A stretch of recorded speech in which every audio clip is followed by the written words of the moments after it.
Pasos todo el día. Te lo juro que estoy pasándolo fatal.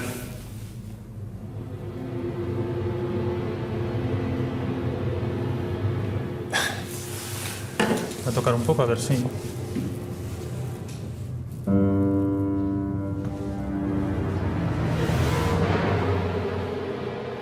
Tengo la sensación de como si hubiese un señor mayor, como en plan observando, pero... Sí, un señor mayor. Las cortinas se están moviendo, no me jodas.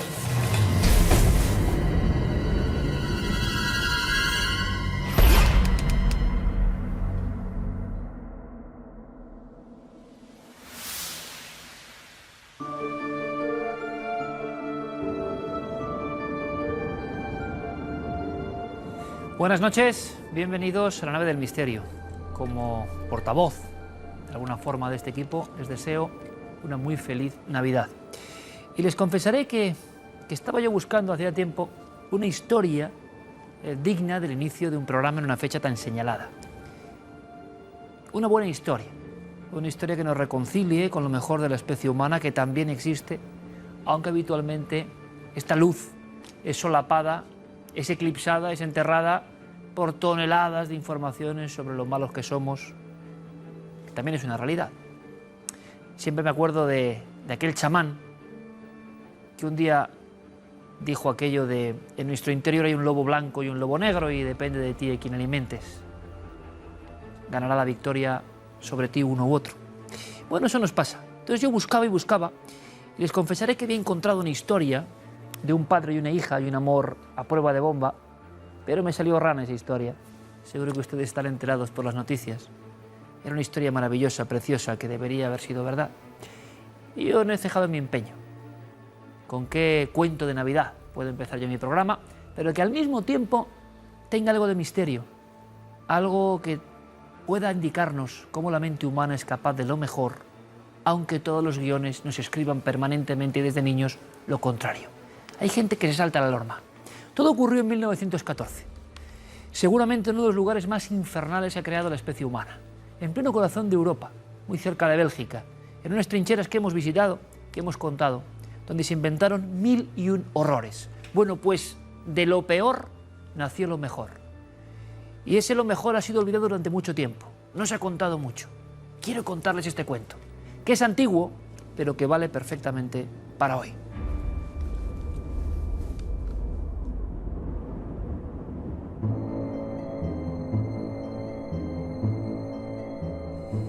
Y para contarnos esta hermosa historia, esta historia de Navidad, este buen relato que nos reconcilia con lo mejor de la especie, tenemos al historiador, al cronista del pasado, nuestro compañero, que le conocen, José María Zabala. Bienvenido, José María. Un placer, Iker, como siempre. Se puede contar de muchas maneras esta historia. Hay imágenes tremendas de un grupo de soldados que, si obviamos la información, bueno, una fotografía de la terrible Primera Guerra Mundial, eclipsada por la Segunda Guerra Mundial, y se cuentan que las barbaridades, las experimentaciones, el horror vivido a pie de trinchera fue tan brutal, tan extraordinario, tan salvaje, tan lo peor de lo que tenemos dentro, que precisamente esta historia ocurrida, tal día como hoy, es muy importante, porque surgió en mitad de la barbarie. En la absoluta barbarie surgió una chispa de luz, José María. Una chispa de luz, Iker, una chispa de paz, en plena guerra. Primera Guerra Mundial, año 1914 y el día de Nochebuena. Vemos a estos soldados ingleses, franceses ahí también, apenas les separan 40 metros de distancia del enemigo entre comillas, como vamos a ver ahora, ¿no? Y están verdaderamente pasando un frío tremendo, ateridos. Algunos incluso van a perder los dedos de las manos por congelación y los dedos de los pies, en lo que terminológicamente se va a acuñar como pies de madera. Los pies de madera.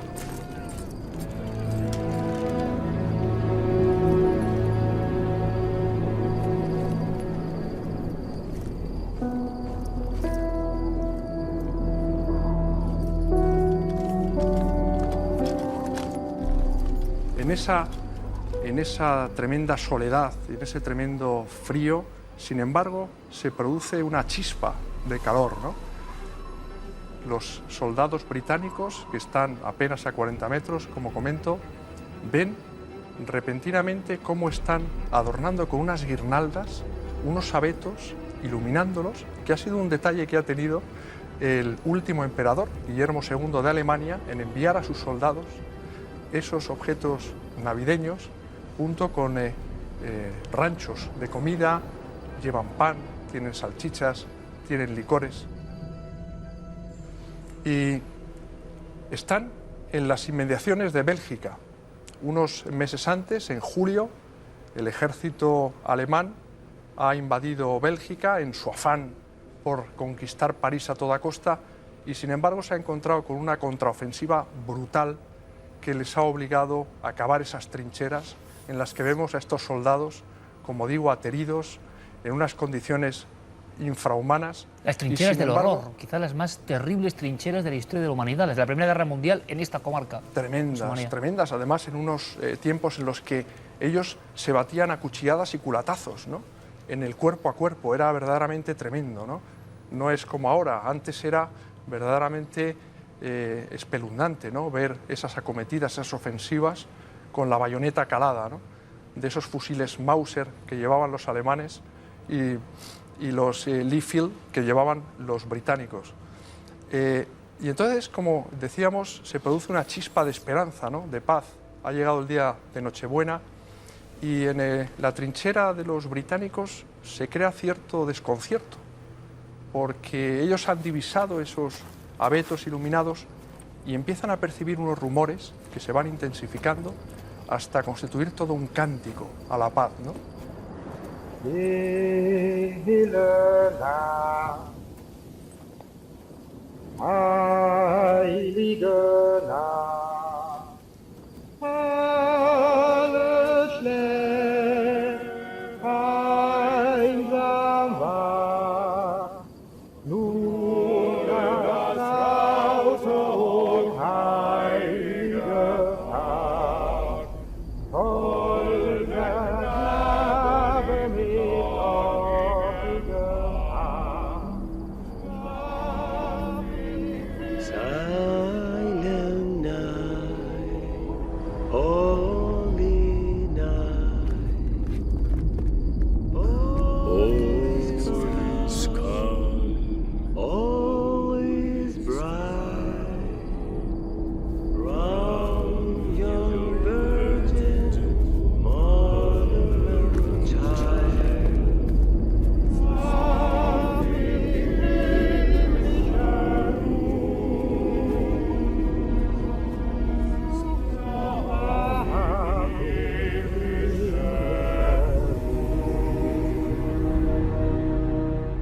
Entonces nos encontramos con una escena que no es ficción, en una trinchera donde antes había habido muerte, había habido despedazamientos, había habido animalidad en el peor sentido de la palabra, el ser humano completamente enfurecido, ganándose metros de terreno.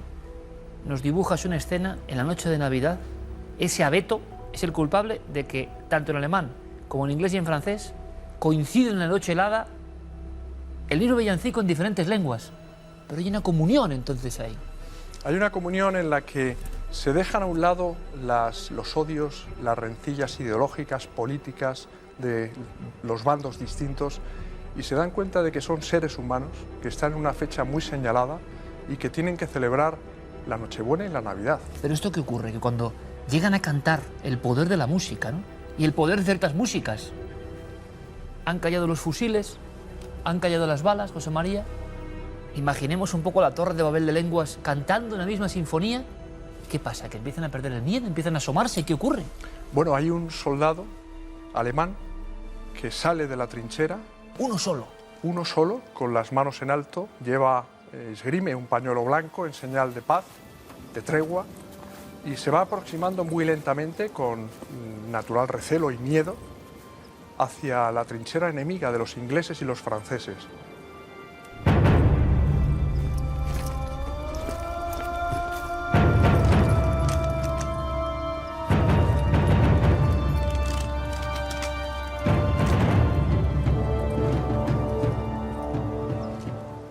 claro, se produce un momento de alta tensión, donde los soldados británicos, bueno, pues cargan sus fusiles, ¿no?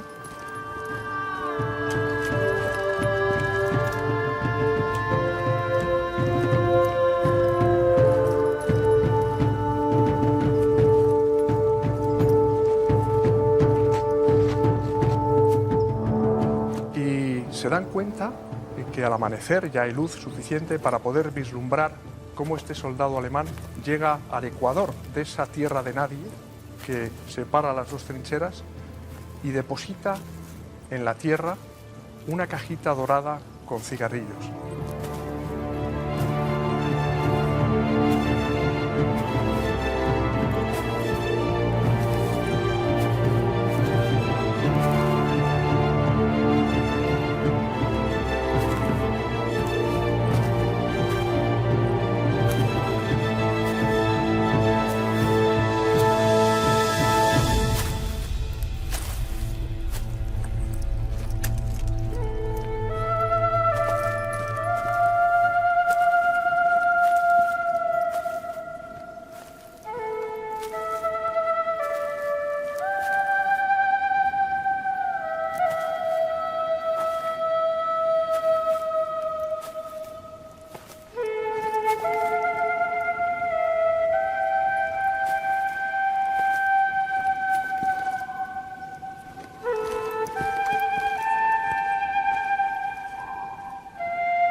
Claro, hay un soldado inglés que repara en ello y sale también de la trinchera.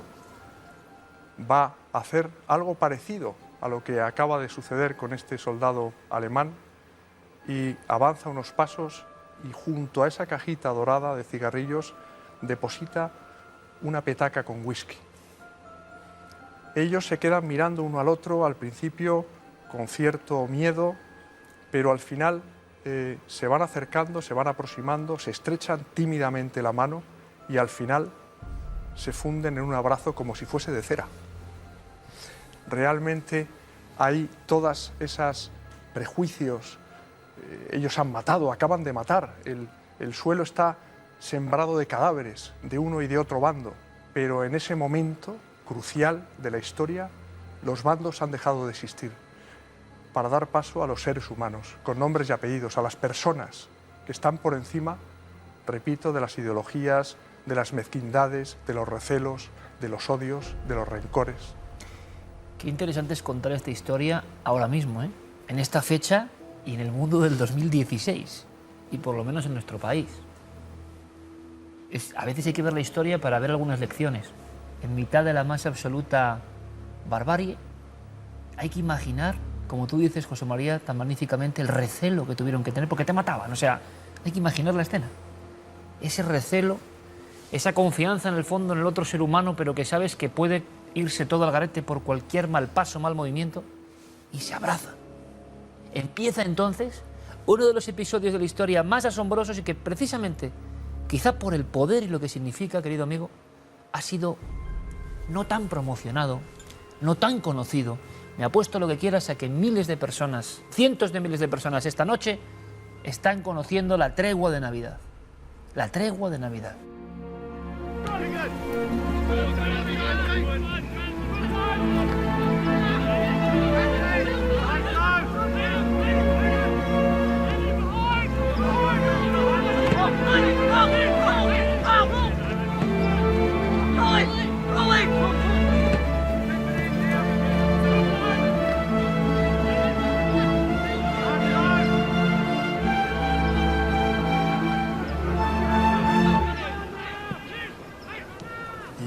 Y hay una escena que a mí, la verdad, me rompe el alma, ¿no? Cuando ellos van a dar cristiana sepultura, porque no olvidemos que los dos bandos son cristianos.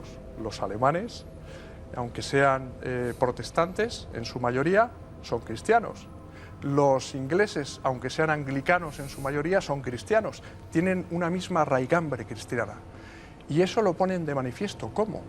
Entonando juntos el Salmo 23. Está documentado en una carta de uno de esos soldados, ¿no? Mientras se van cavando las fosas ¿qué más da que sea el caído un inglés o un alemán? Es una persona humana, con nombres y apellidos. Hay un cavan las entierro fosas, común, un entierro unos común, y otros con esta letanía, con ponen esta... las cruces, signo de Cristo, porque son cristianos todos, están por encima de eso y entonan ese Salmo 23, ¿no? El Señor es mi pastor, nada me falta, en verdes praderas me hace reposar. ¿Y entonces qué ocurre? ¿Hay un momento en que ellos vuelven a retroceder o qué es lo que pasa? ¿Cómo se vuelve la cruda y fría realidad? Pues verdaderamente es así, ¿no? Es decir, ellos están en aquel momento, estaban haciendo la guerra, han dejado de hacer la guerra para hacer la paz y vuelven a hacer la guerra, sabiendo que van a tener que volver a matar, ¿no? A los mismos con los que han celebrado esas los horas. mismos con los que han celebrado, es con los mismos con los que han entonado esos villancicos, ¿verdad? Ese partido de fútbol.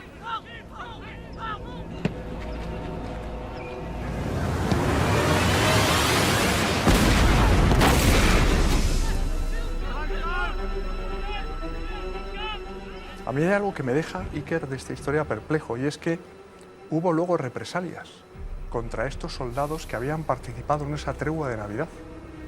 Represalias porque los alemanes, por ejemplo, fueron destinados al frente oriental, con toda la crudeza del invierno que eso suponía de los años de guerra que quedaban, ¿no? Por haber Porque hecho esto esa se tregua. supo, claro, esto Hubo se supo. franceses que fueron pasados por las armas. Esto es muy importante.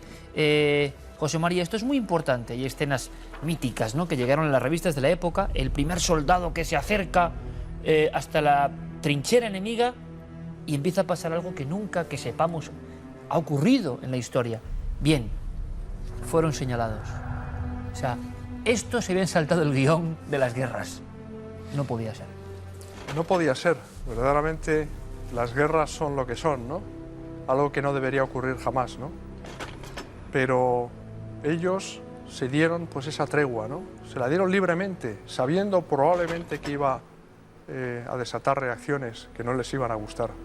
Pero afrontaron ese empeño, ¿no?, con tal de tener unas horas de paz, ¿no?, y de confraternidad con el enemigo, entre comillas, en esos momentos, que se había convertido en amigo y que volvía a ser enemigo. Es verdaderamente, en esa historia se refleja un poco lo que es la evolución de la humanidad, ¿no?, con todas las guerras desde el principio de los tiempos, ¿no?, cómo la historia vuelve a ser cíclica, ¿no?, y sin embargo nos damos cuenta de que en el fondo de esas personas, con ese casco, con ese mosquetón, con esa indumentaria bélica, hay personas con alma, ¿no? Hay personas que son capaces de amar, que tienen sentimientos, que tienen familias, que tienen una vida que valoran y que valoran la vida de los demás. Y eso es una enseñanza que yo creo que es maravillosa.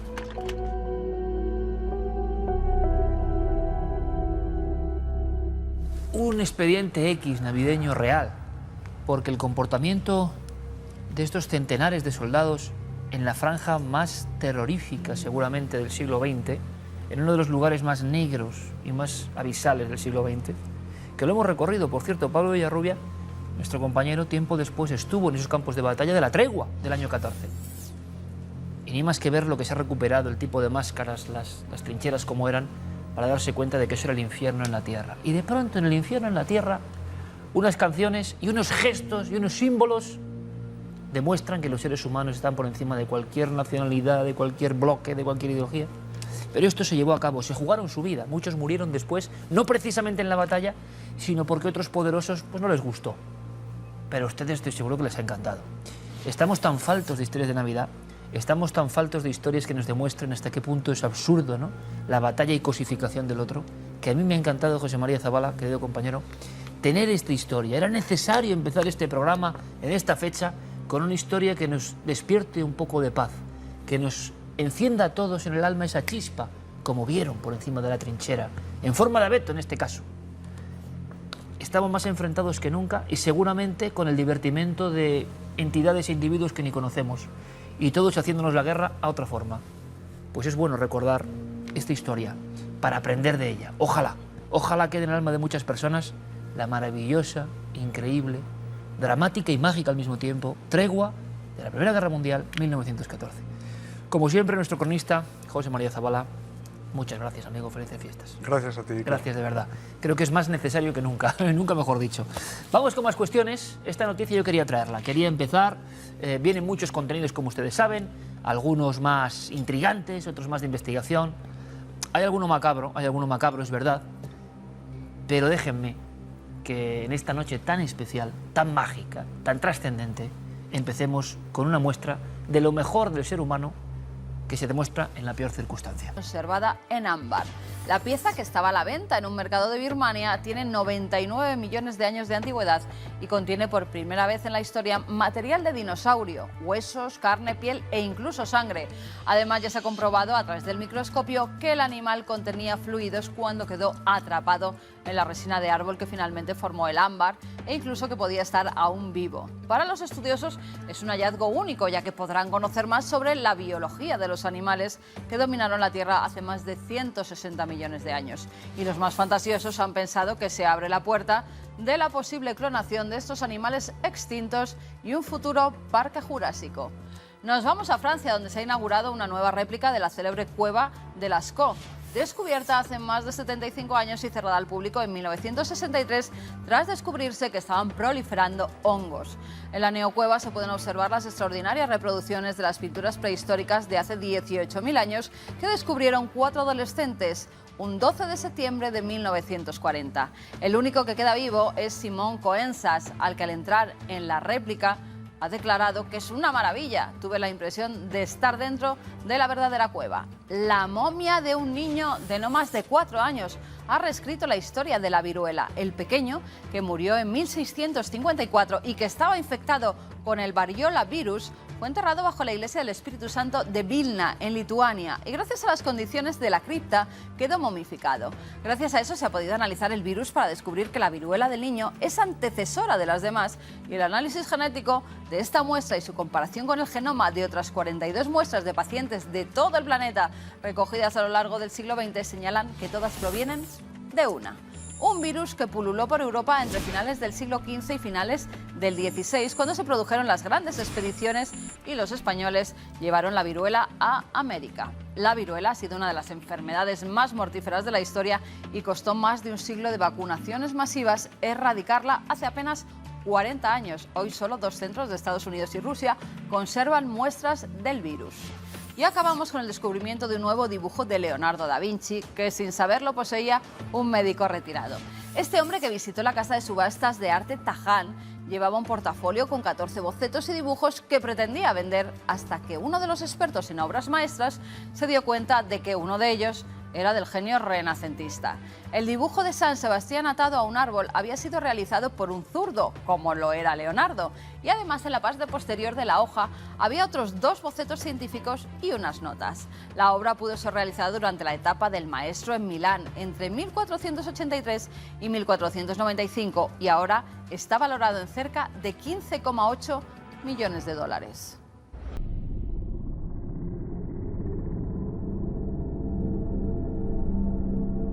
Ustedes han visto al inicio del programa a nuestro colaborador Nacho Navarro tocando el piano y pasándolo francamente mal. Todo ocurrió aquí, en este lugar que está siendo en este momento escaneado por las cámaras de vigilancia. Hemos vuelto a una investigación en vivo y lo hemos hecho de una manera diferente, dando una vuelta de tuerca. Les confesaré que nos intercambiamos muchos mails esa noche, según estaban pasando los acontecimientos.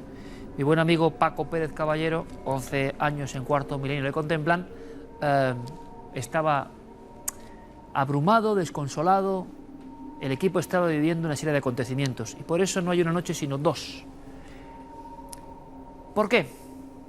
Porque hemos intentado combinar sensitividad, en este caso con Aldo Linares, hemos intentado aportar pura y dura ciencia, estudio de campos geomagnéticos por parte de nuestro compañero Rafa Balaguer y cifras concretas, demostrables, análisis que cualquiera puede volver a observar. La pregunta, la cuestión era maravillosa. Lo que vive un sensitivo y que ha vivido también en parte nuestro equipo, ¿puede ser de alguna forma refrendado por la ciencia? Donde el sensitivo dice, noto algo, resulta que los campos magnéticos nos demuestran que hay algo de verdad y una variación. Todo eso que nos suena a intuición increíble y maravillosa, ¿puede tener que ver con los aparatos fríos y tecnológicos? Bueno, pues creo que es una vuelta de tuerca muy interesante. Necesitábamos evidentemente un lugar donde pasaran muchas cosas, y este lugar ha sido muchas cosas, muchas capas de una gran cebolla, como tantos otros, en la vieja y ancestral población de Daroca, en Aragón, y por eso, y además por los testimonios que había, era el enclave perfecto. Ahora bien, las sorpresas, de verdad, no las esperábamos. Ahí va la primera parte de esta crónica. Esto pasó en la primera noche. Muy atentos, por favor.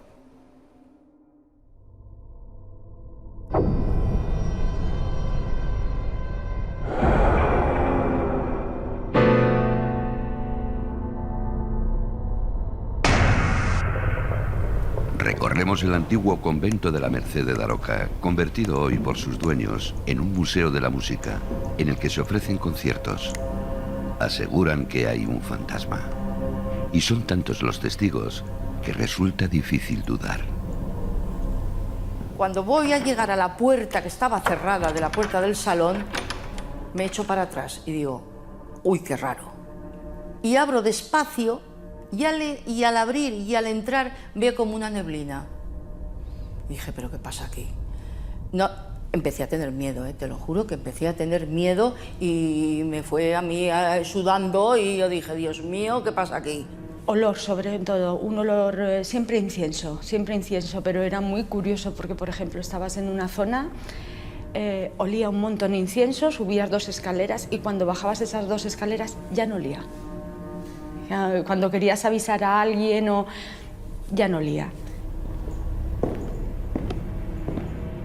Pero es que yo he hecho comprobaciones olfativas directamente cuando tenía estas sensaciones y tengo que decir que en el primer rellano, donde tengo la espineta y uno de los pianos, resulta llamativo que es justo el rellano, es cuando estás en esa altura, tú notas el aroma, bajo 2 peldaños de escalera y desaparece.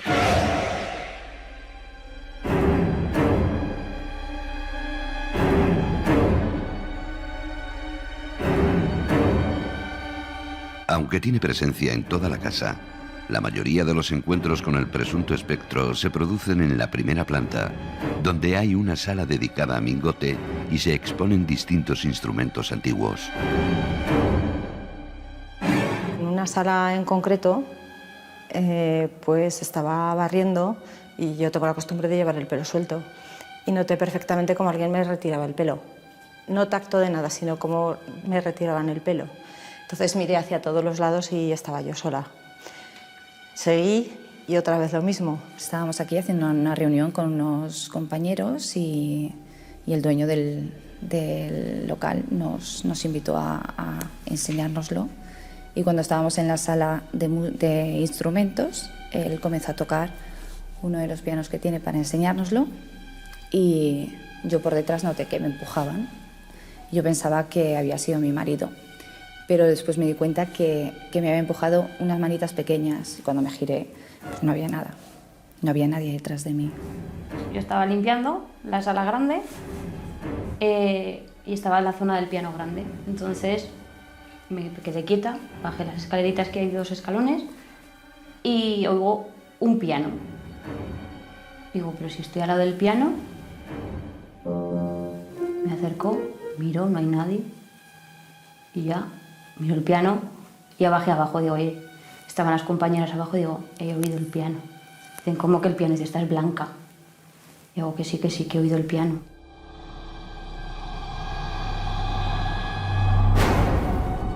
Al entrar en la exposición de Mingote, notaba a alguien detrás, ¿sabes? Ese sentido de tener algo aquí en la espalda, que te está soplando la oreja. Y miras para atrás y no ves nada. Y esa sensación todo el rato. Y yo no podía más ya. Y la cosa fue que ya cuando dije, oye, yo me voy de aquí, que me siento súper mal, que no sé qué está pasando, que me siento fatal, fue cuando empecé a oír el piano. Dicen que donde hay más movimiento de que hay alguien es en el cuarto de la música, por eso te digo que a lo mejor o le gusta mucho la música o esa persona es músico.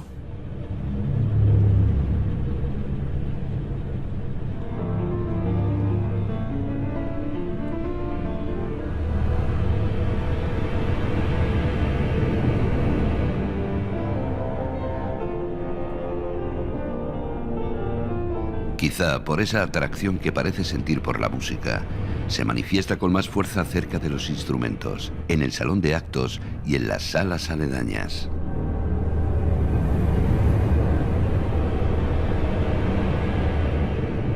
Yo estaba aquí un día como tantos, haciendo labores de mantenimiento de la casa, vamos a llamarlo así, o ir a hacer papeles a la oficina o cualquier cosa.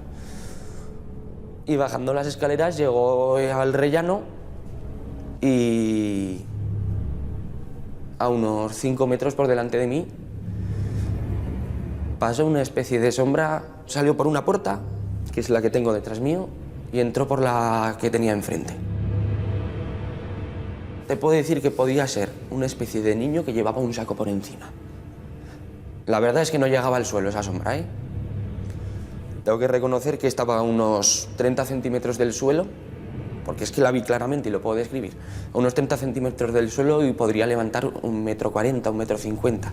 Cuando bajé, a los 2 minutos de que me ocurriera, que bajé a decírselo a mi madre, que estaba por abajo, me costaba incluso en ese momento decirle lo que me había pasado. Porque realmente uno no se lo cree.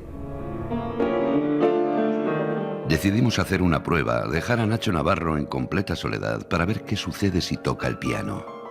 Queremos comprobar si la música puede relacionarse con el fenómeno.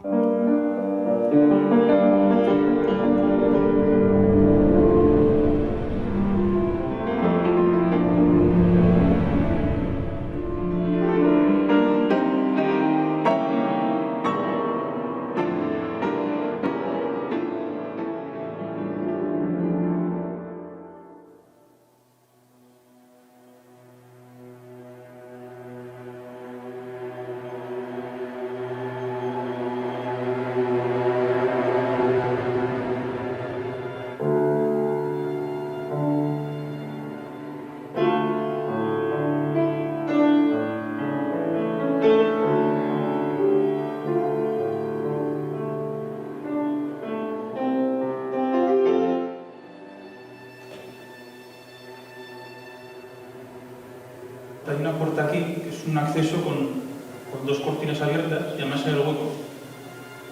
Y como, no sé, sientes como que se asomas, es una sensación rara.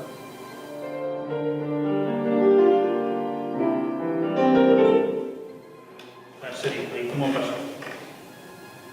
Porque se escucha el crujir de la madera ahora, sí se escucha.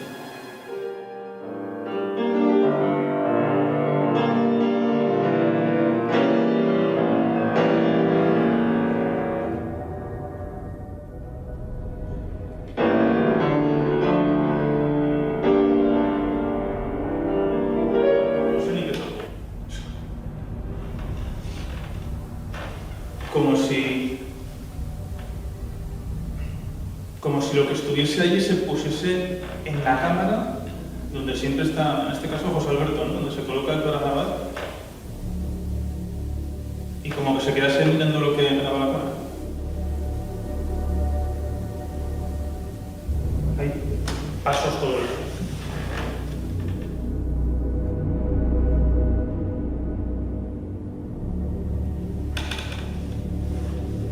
Como si quisiesen entrar, coño. Como si apoyasen, es como si apoyasen el pie en la madera, y la madera es el sonido típico de cuando apoyas y pones peso para entrar dentro.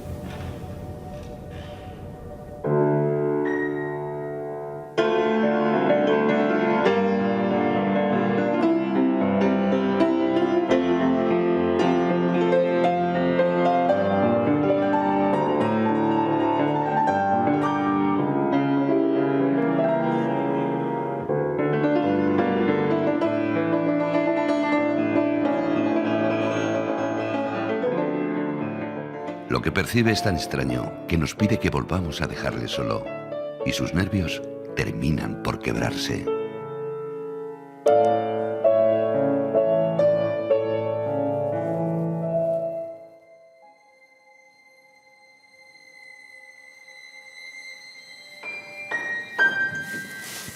Otra vez la misma sensación.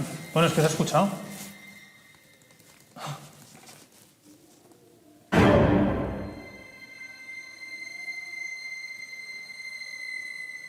que se ha escuchado como el crujir de la madera cuando pones peso como si fueras a entrar.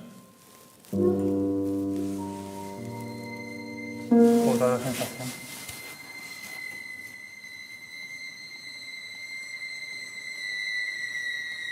Y no son cosas mías, de verdad que no. O sea, es la sensación de en cuanto pones los dedos en el teclado y tocas, no siempre, pero la gran mayoría de las veces, como que alguien se asoma por...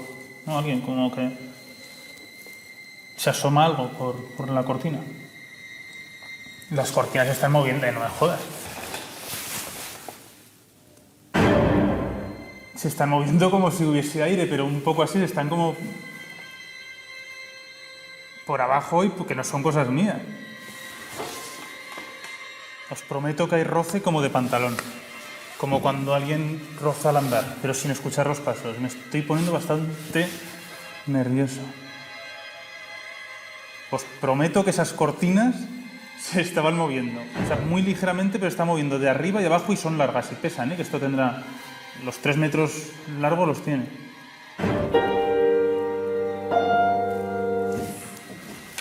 Te lo juro que estoy pasándolo fatal.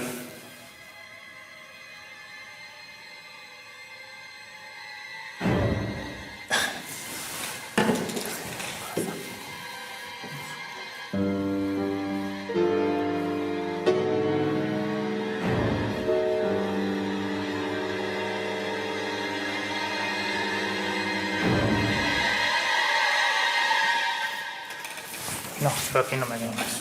Te lo digo en serio.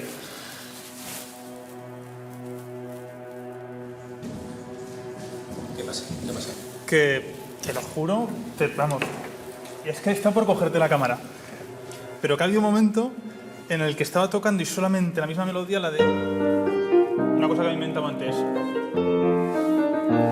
Que empecé a escuchar como... ¿Se hace así con el pantalón? Como si andases, pero sin escuchar pasos. O como... Luego como si fuese una escoba. Te prometo que miraba allí y las 2 cortinas se estaban moviendo.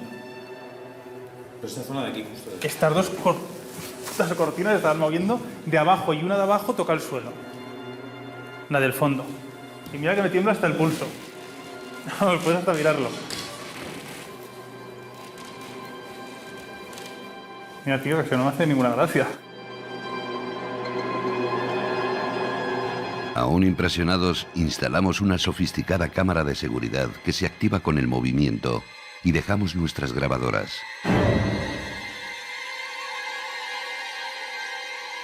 Nos vamos sin saber que algo quedará registrado a altas horas de la madrugada.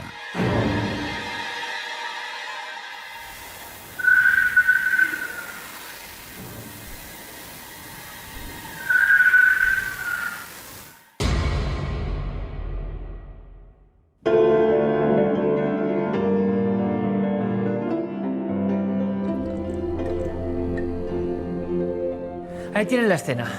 Creo que por derecho propio, una de las escenas se quedará como con un clip en la pequeña gran historia de este programa.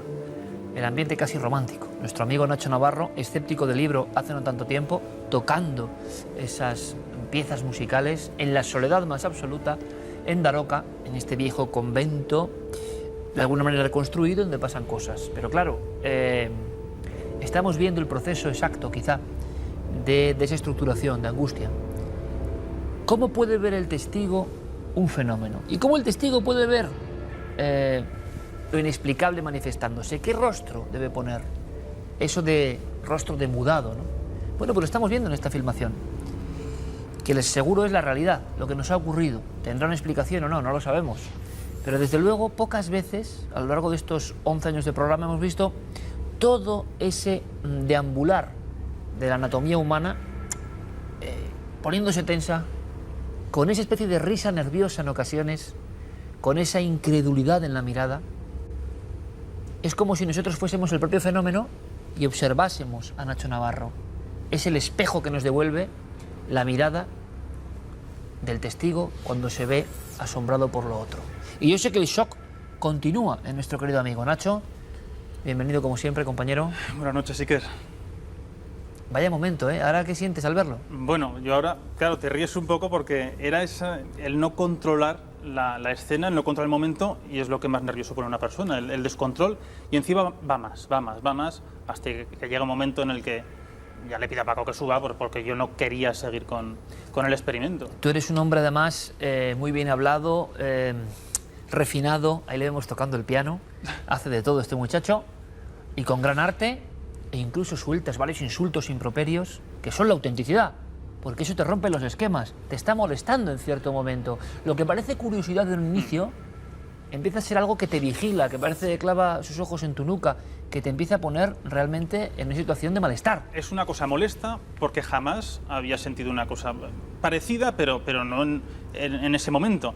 Y es algo, claro, es ese descontrol por los tacos. Sabes que yo de taquero no tengo nada y que tienen que ser ocasiones muy extremas, como en este caso, el no saber qué hacer, y no saber qué hay.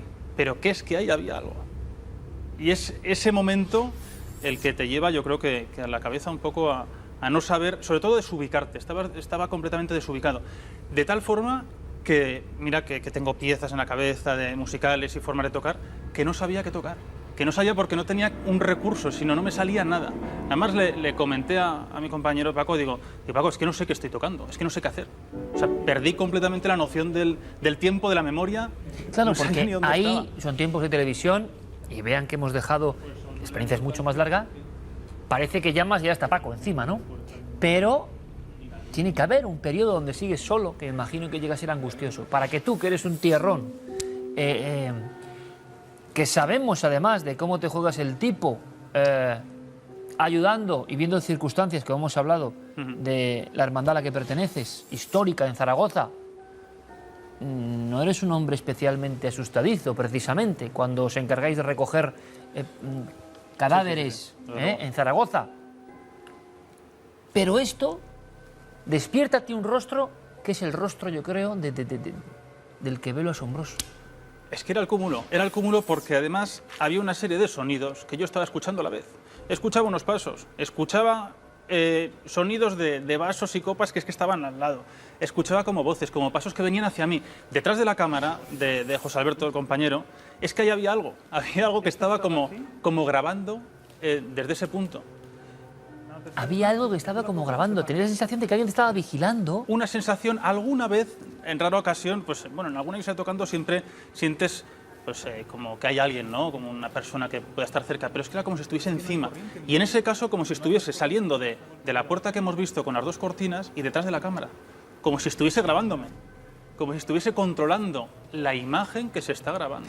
¿Llegas a sentir miedo, Nacho? Pues al final, gracia no me hace ninguna. Y estaba incomodísimo, sí. Hay un momento en el que empiezo a escuchar ya ruidos como gente andar hacia mí, que eso ya es el sumum, porque es cuando se empiezan a mover las cortinas, yo estoy escuchando a la vez gente andar hacia mí. Entonces eso va más. ¿Gente? ¿Hablas en plural? Hablo en plural. Ahí había más de 2 personas andando hacia mí. Además, comenzamos desde la nada y empiezo a escuchar desde el otro lado de la puerta como una serie de copas, como gente pasar, y como que atraviesan algo y como que vienen hacia mí. Madre mía. Y cada vez que tocabas una pieza o un trozo, eso se incrementaba. Esto es muy curioso, porque además coincide de que solamente era según qué tonos musicales tocaba.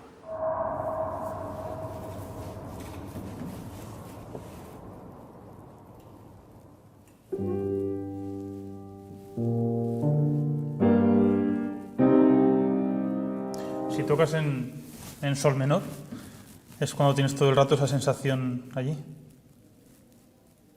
Y frío, muchísimo.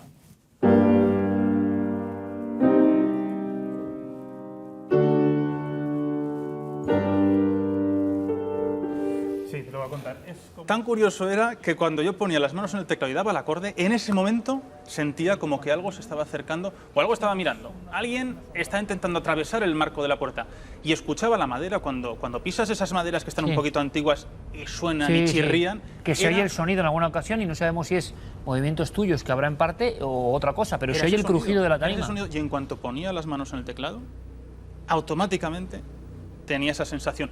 Empecé sin nada, no pasaba nada, pero poco a poco, por eso pedí el segundo aislamiento, porque el primero, bueno, era de la nada. Tú mismo estabas desconfiando, ¿no?, de lo que había ocurrido. ¿Querías ponerte a prueba de nuevo? Lo que vi, es que a mí me costó mucho contarlo, lo que estaba viendo. Había una vez que a la cuarta sensación lo cuento, porque yo no quería reconocerlo y buscaba la explicación y racionalizar un poco lo que estaba ocurriendo, pero a la cuarta digo, bueno, que es que aquí hay algo, que es que aquí tengo la sensación de que me están mirando. Y llevaba mucho rato con esa sensación, pero como sabes, muchas veces el escéptico intenta buscar esa respuesta y como no la encuentras aún te pones más nervioso porque es que ni la encontraba, La cara es que es ni un se- poema, no se la voy a Nacho. encontrar. La cara es un poema y no es fácil de verlo, porque siempre, Paco, buenas noches, compañero. Buenas noches, Iker. Siempre nos están contando, a ti y a mí, Sí, sí. pero no estás viendo el momento. ¿Te imaginas cómo puede ser? Nosotros mismos hemos tenido que poner en ciertos momentos esa cara. Es una cara muy peculiar. Cuando hay casos comunes donde imaginemos alguien va por una carretera y ve un fenómeno, sea el que sea, imaginen una especie de fantasma, y luego va y lo cuenta a otros, imagínense, llega la comandancia de la Guardia Civil. Esos guardias civiles, cuando tú o yo les entrevistamos, dicen, traía una cara que parecía un muerto viviente. Traía una cara que no es el terror normal. Y no se puede fingir. Es como el cerebro que te le han pegado un hachazo y te has quedado como un niño perdido en una dimensión que no entiendes muy bien qué ha pasado. Sí. Pero eso también lo has vivido aquí. Yo sí. Yo la verdad es que tengo que decir que... Ibas como escéptico del propio Nacho. No es que llegaras a desconfiar, es que como es lógico, intentaste dar una explicación, ¿no? Hay que decir que siempre que entrevistamos a alguien prestamos toda nuestra atención y el máximo respeto, pero nos pasa un poco como al espectador, ¿no? Y además eso es bueno, vamos Claro. siempre desde el punto neutro para intentar ser lo más ecuánimes posible. Y yo incluso cuando Nacho me empieza a contar esto, creo que se ve incluso en algún momento en el Sí, reportaje, ¿no? se te ve muy me ve como como diciendo, ¿qué me está diciendo este chico, no? Es como nuestra defensa, es nuestra defensa. Y yo a Nacho lo conozco hace mucho tiempo, sé que es un hombre escéptico, que es un hombre equilibrado, y de hecho cuando me dice, me quiero quedar otra vez, digo, me extraña muchísimo, y bueno, pero... Qué insistencia, ¿no? Bueno, ya te has quedado, ya tienes tus sensaciones, luego no las cuentas, pero claro, era tan intenso y es verdad que tenía esa cara de decir, no sé lo que ha pasado, igual está sugestionado. Transfigurado, Si es yo que sé lo es- que está pensando el espectador, se ha sugestionado, lo Sí. que queráis.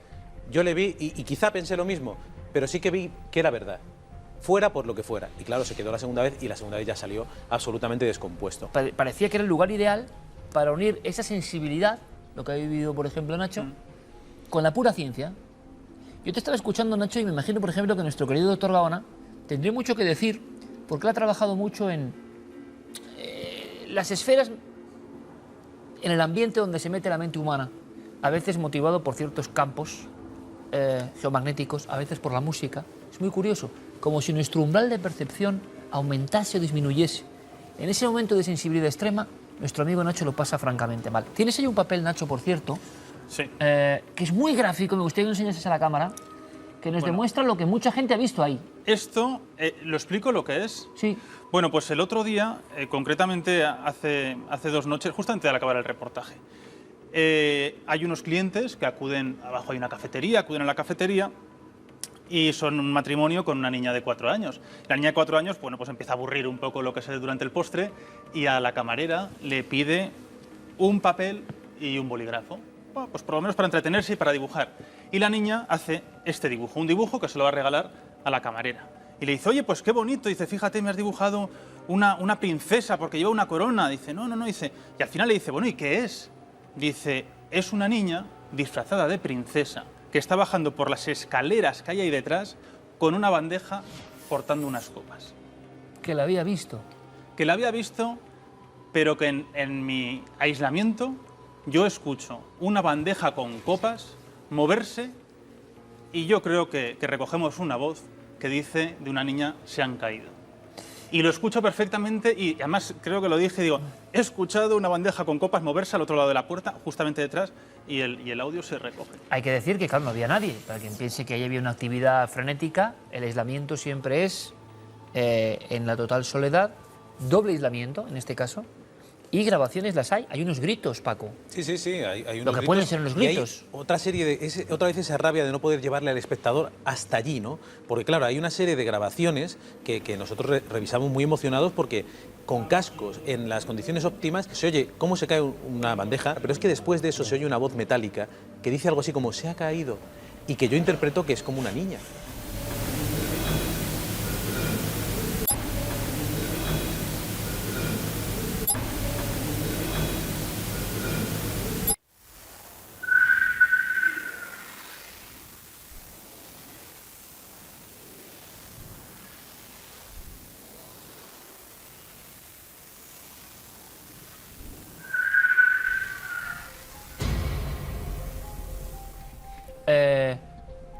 En pinceladas periodísticas, ¿qué hay que saber de este sitio?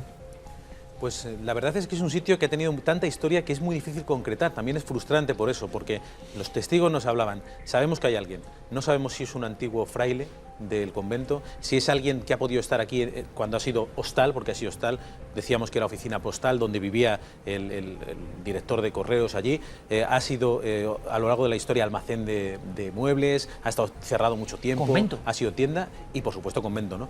Entonces, todo esto tiene algo que ver. Se encontró, por ejemplo, una lápida de una niña, esto hay que decirlo, en la rehabilitación del edificio. Sí, pero aún así hay que decir muy claro que yo, concretamente yo, no tuve ningún tipo de sensación especial hasta que ocurre la segunda noche. Bien, vamos a la segunda noche y nosotros, cuando yo en tiempo real recibía esa información de Paco, de uy, conozco bien a Paco, conozco bien a Nacho, aquí debe estar ocurriendo algo. ¿Podremos tener solución? No lo sé. Hace tiempo, Rafa Balaguer, que es un auténtico crack y con mentalidad científica y como astrónomo, pero también interesado en muchas cuestiones de la arqueología, claro, como el hombre multidisciplinar. Cuando alguien es interesado, pues se interesa en muchas cosas, evidentemente. Y entonces él hace mucho tiempo trabaja en el asunto de, manejar los campos magnéticos de lugares y está investigando con cosas muy interesantes en yacimientos de viejas culturas donde parece que no se levantaban porque sí. O sea, como ya intuimos todos, ¿no? Como las iglesias seguro que tampoco se levantan porque sí. Y me dijo, Iker, cuando un día vayáis con Paloma o con Aldo o haya una investigación de estas, me encantaría una prueba. Y yo me quedé así mirándole y dije, bueno, pues la verdad es que mira, es una buena prueba. Es el sensitivo va. Hombre, que encaje esto es muy difícil, evidentemente. ¿Y si luego nosotros, donde ellos perciben cosas, notamos que físicamente con los aparatos hay una alteración?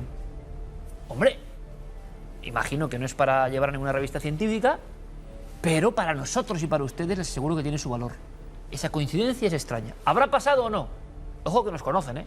Que cuando no pasa nada y lo contamos igual. Ya suficientemente maravillosa, increíble es la historia. Pero entonces yo dije, y también me conocen ellos y me sufren, Paco, voy a llamar ahora mismo a Rafa Balaguer, que se coja un tren o lo que sea, llamar rápidamente a Aldo, que al día siguiente nos vamos de nuevo a esa casa para poner en marcha porque parecía que ni pintado, la sugerencia de Rafa Balaguer aquí hace una semana o 2 semanas, y que esto ocurra. Bueno, ¿qué habrá pasado? ¿Habrán coincidido los datos de la sensitividad de alguien con lo que vio Nacho? ¿Qué le pasó a Paco? ¿Y los aparatos? ¿Qué detectaron? ¿En los mismos lugares o no? Vamos a verlo.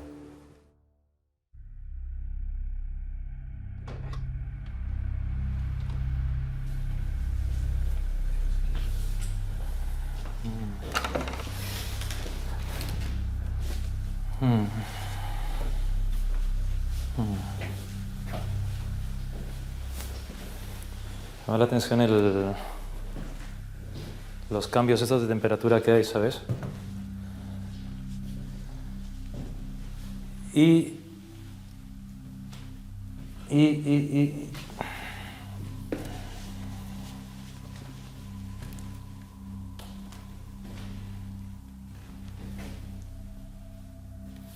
tengo la sensación de como si hubiese un señor mayor, como en plan observando, pero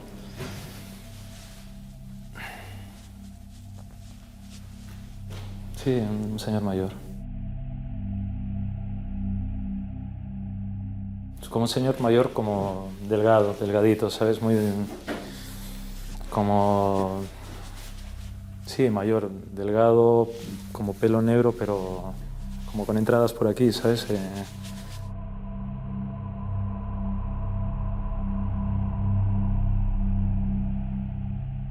Y como un olor fuerte, como un olor fuerte.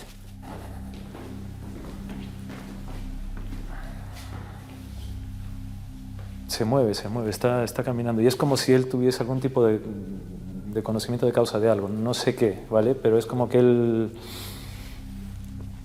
tiene... O sea, sabe por qué está aquí. Luego... igual me equivoco, ¿vale? Pero me ha dado la sensación como de 2 o 3 niños corriendo.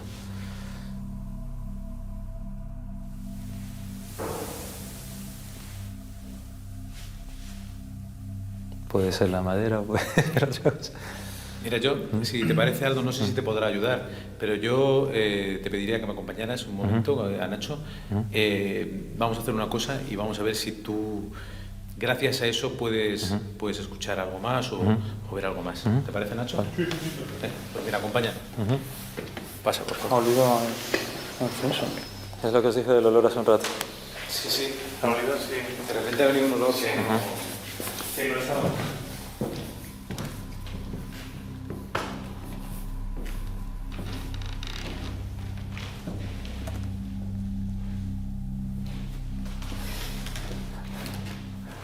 ¿Qué ha pasado? ¿Algo que te ha llamado la atención? Sí. Pero es que cuando hemos venido, lo que he sentido es que alguien se iba por aquí. Vamos a ver si esto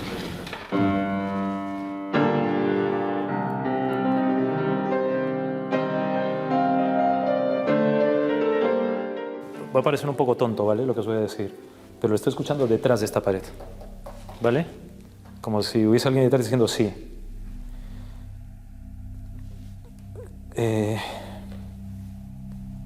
Como si estuviese celebrando algo, como si estuviese diciendo sí, o sea, como diciendo sí.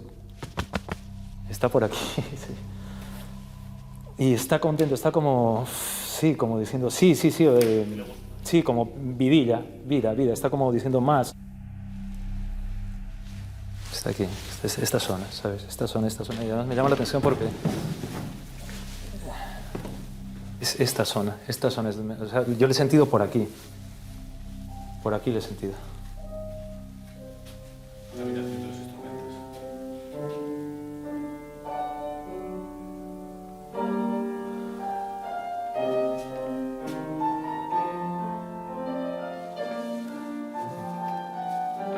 Está aquí, ¿sabes? Pero lo bonito es que lo que está escuchando le está gustando, es que es...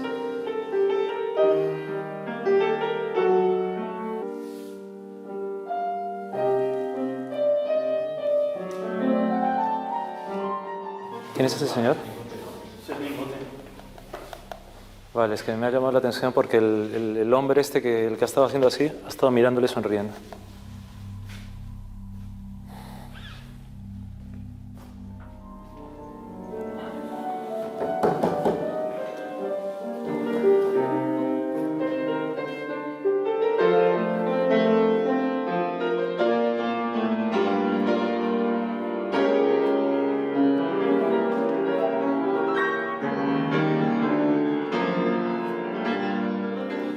Tú lo has visto moverse, Paco, ¿verdad? Que no, lo que me llama la atención es que aquí no hay una corriente de aire que pueda mover la cortina.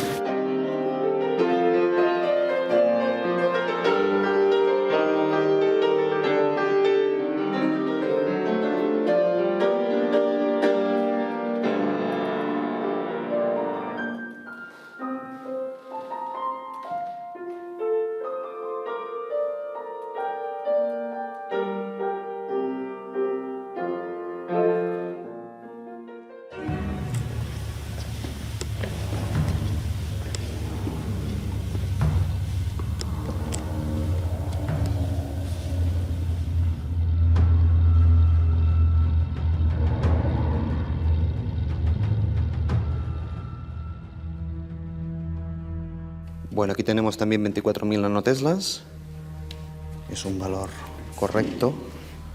Y vamos a tomar el valor también en la otra punta de la sala. Tenemos 25.000. Es bastante coherente. Aquí nos ha subido, aquí estamos a 35.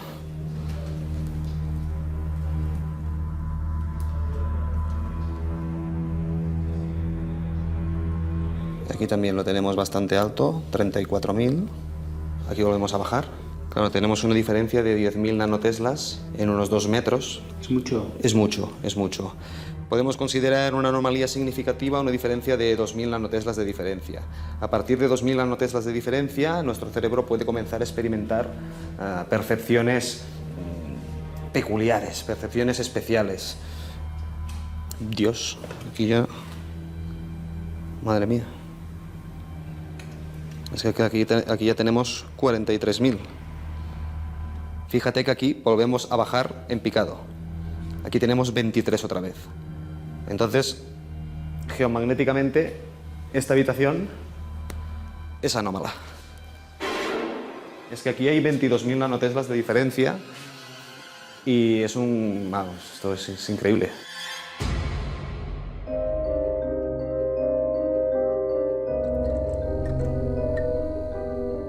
De eso tan humano que es la sensibilidad y la sensitividad a dígitos fríos que yo no comprendo, pero evidentemente hay unas manchas azuladas, otras rojizas, 36.000, 3.000, 9.000, 24.000, se llega mucho más. Los planos de nuestro amigo Rafa Balaguer. Rafa, bienvenido, buenas noches. Buenas noches, Iker. Gracias, mil gracias por tu apoyo. Has tenido suerte porque no es normal que en una investigación, además tú propones esta especie de inserción científica, pasen cosas. Ahora nos cuentas, ¿vale? Perfecto. Muchas gracias. A vosotros. Aldo Linares, nuestro amigo, gracias por tu apoyo. Y gracias por contar conmigo. Y gracias por esta experiencia. Mira, decía Paco ahora, mientras veíamos la pieza, algo muy interesante. Y como es la verdad, yo creo que Paco lo repita. Que me repitas lo que me has dicho cuando estábamos viendo el reportaje. Pero como me lo has dicho. No, con toda confianza. Es que, ¿cómo nos van a creer? Es imposible que nos vayan a creer que nosotros hacemos una inversión, tanto de personas como económica, en llevar a una persona, que en este caso es Aldo, a un sitio que desconoce y sin saber qué va a pasar, ¿no? Y encima con esto de las sensibilidades y tal, que yo soy el primero que puede todas las dudas sobre la mesa, ¿no? De repente llega allí Aldo... ¿Por qué es televisión y no lo van a creer? Claro, es que ¿quién hace esto en televisión? Nadie, solo nosotros que estamos en Cuarto Milenio, y resulta que encima nos ha salido bien, ¿no? Porque aquí han pasado cosas que yo, desde luego, que estaba allí, no las puedo explicar. Yo no puedo entender cómo Aldo entra por la puerta sin saber nada, porque esto sí que lo puedo asegurar. Está aquí Nacho, está Rafa, no sabía Aldo dónde iba. Sí, como siempre, como siempre. Como siempre, claro, pero hay que recalcarlo, porque la gente va a decir, no, esto está guionizado. ¿Tú te crees que el público no se lo va a creer? Por Yo supuesto. también. Hombre, yo he trabajado en televisión claro, muchas veces y todo lleva un guión, claro, ¿no? menos este programa. Excepto una franja que no sé qué cantidad de personas eran. Pero yo sé que hay una franja de gente que sabe que somos de ley, que sabe que no nos engañamos y que sabe, porque hemos hecho investigaciones con toda esa inversión que dice Paco, donde hemos descubierto algo histórico, algo, pero fenomenológico, una de cada 30, me imagino. Muy poco, sí, sí. Y el público nos dice, Iker, pero los sitios y no pasa nada. Claro, depende el umbral que ustedes tengan de expectativa. Yo les doy mi palabra de honor de que si pasa algo, ojo, que no tenemos la explicación, pero que desde luego es algo que no parece muy normal, lo vamos a contar. Y es muy curiosa la forma, imagino que cada uno tiene su manera, ¿no? A mí me recordaba a la que hicimos...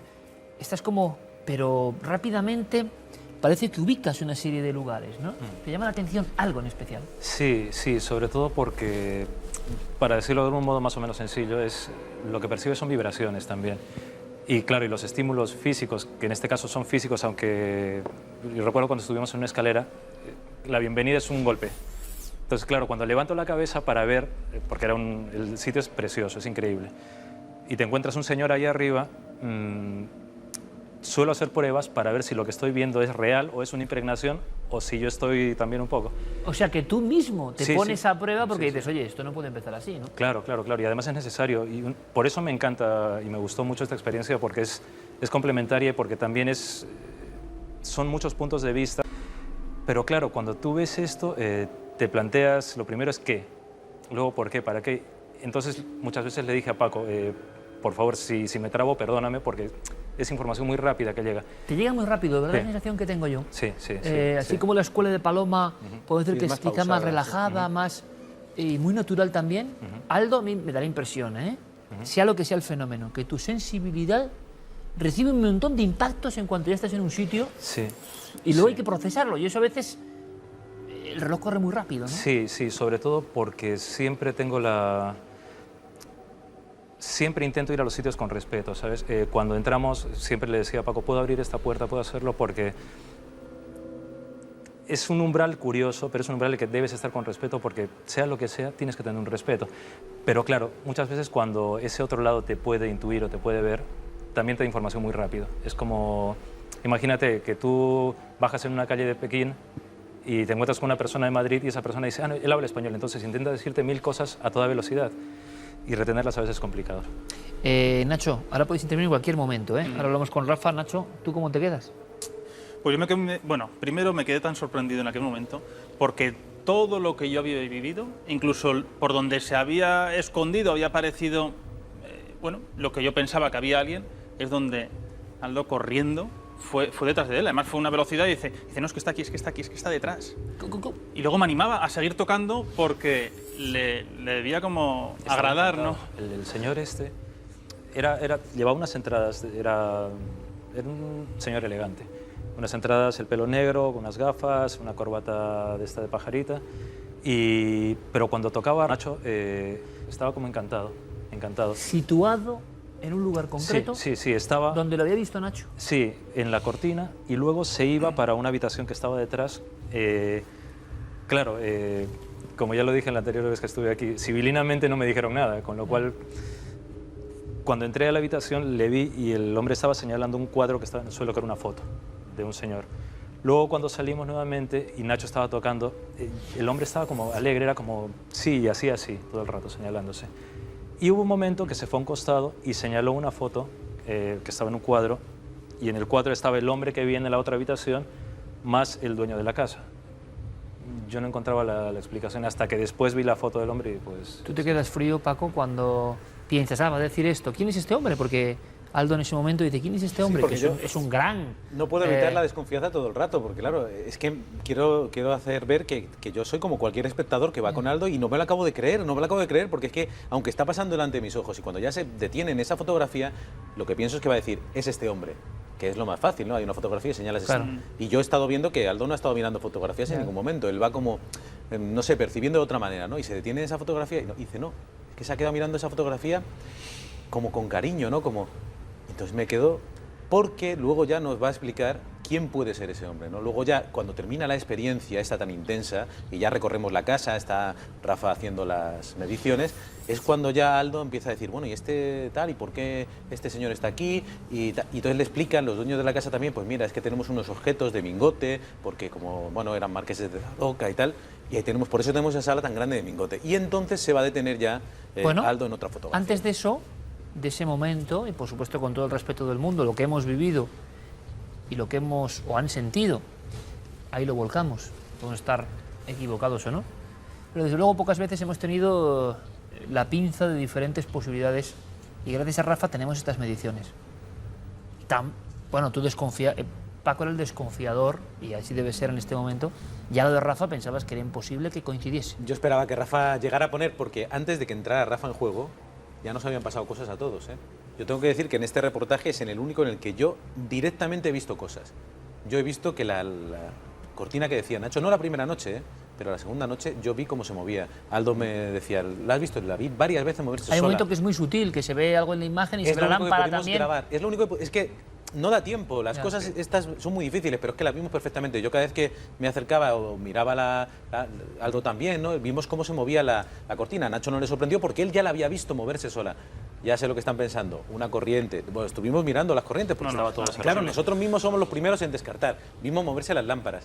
Todos, los 4 que estamos en la mesa, olimos esos olores incluido a los que Rafa, incluido el aquí, científico. El científico al que yo esperaba como agua de mayo para que dijera, a ver, aquí no hay nada raro, ¿vale? O sea, lo que estáis contando está muy bien, pero no hay nada raro. Y resulta que nunca habíamos hecho hasta este momento la posibilidad de medir directamente los campos y combinarlo, fue una gran idea de Rafa, con un sensitivo. A mí cuando me la propusiste yo dije, bueno, seguro que es muy difícil. En un sitio que en el sensitivo conoce, ni él tampoco conoce, ¿cómo va a coincidir? ¿Qué resumen podríamos hacer, Rafa, de tu experiencia? Hemos visto retazos. Pues tienes los mapas, ¿no? Los mapas tengo los mapas, un mapa por cada planta. Entonces, pues a ver, mi conclusión es para mí de absoluta sorpresa, porque, a ver, yo intuía que esto podría ser magnífico. Mi idea era intentar aportar una prueba científica de cómo una energía natural de nuestro propio planeta puede interferir con el funcionamiento de nuestro cerebro y provocarnos percepciones diferentes de la realidad. No para decir que existen la vida más allá de la muerte, que los fenómenos paranormales pues son fenómenos absolutamente físicos, pero sí que son percepciones que los sujetos, los testigos, perciben como reales, gracias a que están sometidos a una alteración de un campo energético, en este caso el campo geomagnético. Entonces, la idea fascinante era ver si coincidía los datos del aparato, del geomagnetómetro, con las percepciones de un sensitivo. Por supuesto, fuimos por separado. Aldo exploró toda la casa, cuando él acabó, hice yo mi exploración de toda la casa, nos dieron las 5 de la mañana, entonces pues Fue una exploración muy exhaustiva, muy detallada. Y mi gran sorpresa, mayúscula, pues fue constatar cuando acabé yo mis lecturas, hablar con Aldo, poner en común los resultados y bueno, quedarme pues, en shock porque me coincidían plenamente los lugares en los que el geomagnetómetro me daba lecturas absolutamente anómalas con los lugares en los que Aldo y los testigos reportaban haber presenciado, haber vivido fenómenos. ¿Cuál es la zona roja realmente de máximo nivel, la zona caliente de este lugar? Hay varias.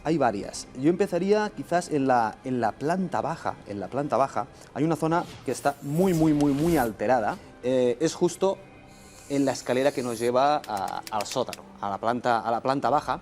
Tenemos una zona en la que simplemente medimos 3.398 nanoteslas, es un valor muy bajo. El valor normal podría estar entre 25.000 y 65.000 en el rango más alto, pero lo normal habitualmente sería eso, 25, 28, 30, 32, por ahí.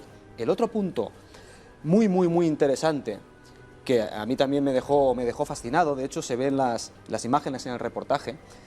Subimos a 52.000 nanoteslas en una sala en la que pasamos... 52.000. Sí, en una sala en la que pasamos de valores de 25.000 a esos 52.000 y es precisamente la sala Mingote, donde Aldo pues, tiene todas estas percepciones. Y donde Nacho tiene sus percepciones también. Sí, justo está al lado, pared con pared prácticamente, hay un pasillo que es donde Aldo decía que notaba que había una presencia. Hay una pequeña sala de instrumentos que también tiene un valor muy bajo. Esa sala está a 18.808 nanoteslas, comparados con las 52.000, pues ya te puedes imaginar, esto en 4 o 5 metros de diferencia nada más. Y la zona en donde se movían las cortinas, yo no tuve la suerte de poderlo ver, también hay una anomalía muy grande de 39.000 nanoteslas, que explicaría quizás también pues esas sensaciones de presencias que podía ¿Tiene estar que ver con el experimentando Nacho. terreno donde está edificado este lugar? ¿Tiene que ver con algún tipo de beta? Tú traes ahí unos materiales y tienes el aparato también. Exacto. ¿Cómo se puede explicar esto? Bien, en la sala Mingote pues podríamos hablar también de interferencia electrónica con cableados que tenemos en la fachada, de telecomunicaciones, todo eso que coinciden en ese punto exacto también. A partir de aquí, pues el subsuelo, la parte geológica es absolutamente determinante, como os he contado. Como curiosidad, hay que tener en cuenta que Daroca es un lugar geológicamente, me atrevo a decir, casi mágico y misterioso. Sí, porque tenemos... Justo Daroca. Está ubicada en una falla muy interesante, que además presenta unos estratos que están invertidos, es decir, en la estratigrafía consideramos, obviamente, que la parte más antigua de la historia de la Tierra es cuanto más abajo vamos, y cuanto más arriba la superficie, sedimentos más modernos. En Daroca incluso tenemos un cabalgamiento de estratos mucho más antiguos sobre los modernos. Es decir, ¿qué ha ocurrido aquí? ¿Qué cataclismo geológico ha ocurrido aquí para que esto suceda? Bien, hay movimientos tectónicos que lo pueden explicar, pero también hay una particularidad muy desconocida, y es que Daroca está muy cerca de Azuara, de Rubielos de la Célida, que están asociados a una posible cuenca de impacto meteorítico. Es decir, podríamos tener en Aragón una cuenca de impacto meteorítico de hace 40 millones de años, que sería prácticamente la más grande del mundo. Es una estructura muy desconocida, absolutamente erosionada, cuesta mucho distinguir en la actualidad, muy discutida, los geólogos españoles la niegan, otros internacionales están convencidos de que eso es una estructura de impacto, y la verdad es que es muy interesante porque esa alteración geológica tan grave podría explicar por qué Daroca y sus alrededores son geomagnéticamente quizás anómalos interesantes. Por eso traigo estas piedras, porque esta concretamente es de allí, de Rubielos de la Célida, esta es de otra zona, en la que se aprecia muy bien estas rocas que se forman únicamente en lugares en los que ha habido un impacto de un meteorito. O sea, que eso tendría un componente fundamental para variar el suelo donde está esto. Para variar el suelo donde está. Y como donde dicen algunos científicos, nuestra percepción, se abre, pero sobre todo parece que tú llegas, podemos vertebrar, aunque eso tiene su riesgo, casi la identificación de lo que tú veías. Tiene que ver, hay un paralelo con la realidad. ¿Quién podría ser este individuo que es quizá protagonista de esta investigación? Cuando Paco me pasó una foto, claro, era la misma persona que le dije al dueño de la casa que había visto. Y este señor era el padre, ¿puedo decirlo? Sí, claro, ¿por qué no? Pues era el padre de Mingote. Antonio Mingote se llamaba, si no me equivoco, ¿verdad? Antonio Mingote, y el padre se llama Ángel. Sí, Ángel, sí, que sí. es un músico. Ángel, sí. Ángel ¿Fue músico? Sí, y es un hombre más desconocido que su hijo, pero bueno, con muchos méritos también, y que tiene su rincón allí en la sala Su de hijo, Mingote. un genio, ¿no? Un gran, De- un gran del compositor, periodismo además, muy y de la- reconocido en Aragón, incluso en el Conservatorio de Madrid Sí, estuvo sí, muchos sí. años, y ahí están todas sus partituras y material en esa Ahí casa. está el material suyo personal. Ahí están sus memorias. Oye, empiezas a enlazar y resulta que, lógicamente, que es la persona que te señala a su hijo y que es la que tiene todo su material de vida en aquella casa que no había vivido ni había nacido. Y fíjate, eso es un puzzle que encaja perfectamente, que ahí fue, yo creo que una de mis sorpresas, incluso describes a una mujer anciana que deambula por arriba, y cuando se la describes a los dueños, dices, pues es que es la descripción de la antigua propietaria, y porque no se encontró una fotografía, incluso con el moño le dijiste las entradas, el tipo de vestimenta, y dice, es que es ella. Son hipótesis, es muy complicado, pero yo te puedo asegurar que luego cuando llevamos a Aldo ya a la sala, de nuevo, porque se ve claramente en las imágenes, él no se va fijando en las fotografías, en la sala de Mingote hay una fotografía de su padre. Hay una foto que además cuando uno se fija pues es muy impresionante porque es esa foto antigua, con esas pequeñas gafas, efectivamente esas entradas que desde el principio ve Aldo nada más entrar en el salón de actos, claro, es muy emocionante. Hombre elegante. Claro, es muy elegante y que le gusta mucho la música, ¿no? Y es como que cuadra todo.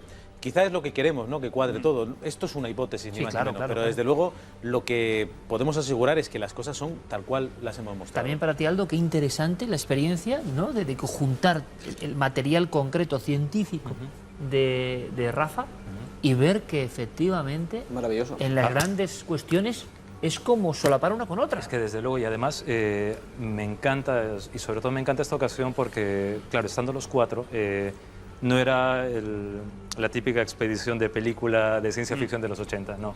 Había un fin, había una idea, hubo un método, que fue importantísimo eso, que hubo un método de investigación, y para mí es genial y es importantísimo esto, porque es una manera más de dar un paso hacia cosas que mucha gente creerá que esto es mentira, pero no, o sea, ocurren.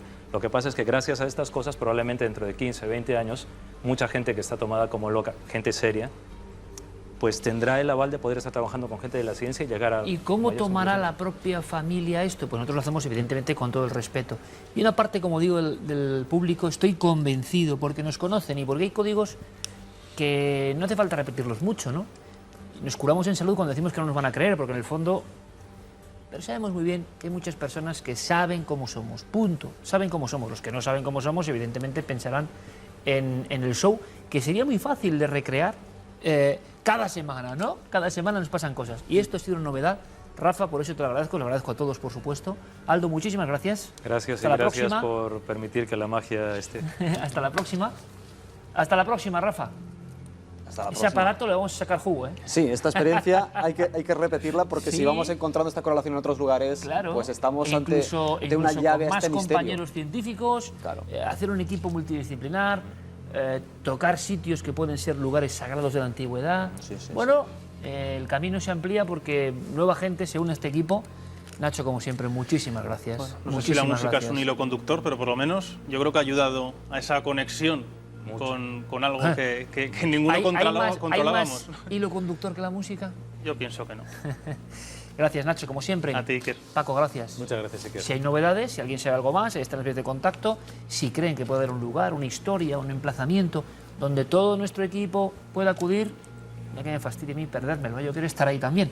Bueno, gracias a todos, de verdad, a los cuatro. Ha sido maravilloso y ahí lo dejamos. Un dossier, como han visto, especial, como merece la pena este caso, perspectivas completamente diferentes y que se unen, sí, la palabra que ha dicho Aldo, desde luego hay lugares donde todavía en la vieja España hay magia y nosotros por lo menos la sentimos y queremos trasladársela. Vamos como Anda, playa de Muraguay. Vecina que va paseando como todas las mañanas su paseíto por la playa y que se encuentra esta especie de masa, monstruo, no sabe cómo llamarlo y no sabe además lo que es. En un principio cree que es un cetáceo, una ballena, que ha quedado varada y que sus restos son estos, pero empieza como a tocarla y no coincide con una ballena. Son como rastas, así lo llaman. Han llegado a la conclusión de que se trata de un trozo de madera al que se han ido uniendo pues esta serie de algas y moluscos y han creado esta especie de ser extraordinario, extraño, que parece salido de una película de terror, ¿verdad? De esas del mar. Anda, que nos metemos en el mar y nos encontramos esto debajo y menudo susto. Nos vamos ahora con otras imágenes, en este caso de la Luna. Un observatorio espacial está captando la imagen de la Luna cuando de repente un ovni pasa por delante casi de la lente. Es muy rápido. Sería un objeto volante no identificado de los clásicos, de los lenticulares, de los que tienen forma de lenteja, por eso se llaman así.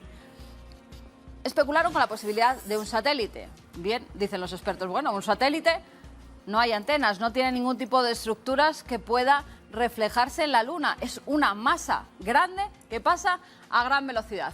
Por el momento no se sabe lo que se está investigando, porque ya hay muchas personas que aseguran que son los extraterrestres que se están dejando ver. Y acabamos en Washington con la fotografía de una familia que estaba realizando una barbacoa. Vemos la tienda de campaña, un niño pequeño que cuando tenía 3 años le tuvieron que hacer un exorcismo y de repente en la fotografía, ¿quién sale? El ángel de la guarda. O eso es lo que dice su madre, que cree que es el ángel de la guarda que está protegiendo al niño pequeño del maligno, que ya le atacó cuando ya era aún más pequeño y ahora parece que las fuerzas del bien y del mal están luchando. Por ejemplo, las llamadas luces de Baeza conforman esa especie de cuaderno paralelo que sí que es importante para los vecinos que aún conservan sus tradiciones y que las van transmitiendo poco a poco a otros, como si hubiese un poder que no debería olvidarse. Unas luces que señalaban algo, incluso una serie de criaturas que señalaban algo, que se manifestaban como una especie de recreación, de fuego fatuo, pero con auténtica inteligencia. Fueron un expediente X de esa España del Renacimiento y llega a su eco casi hasta nuestros días. ¿Quieren conocer las luces de Baeza?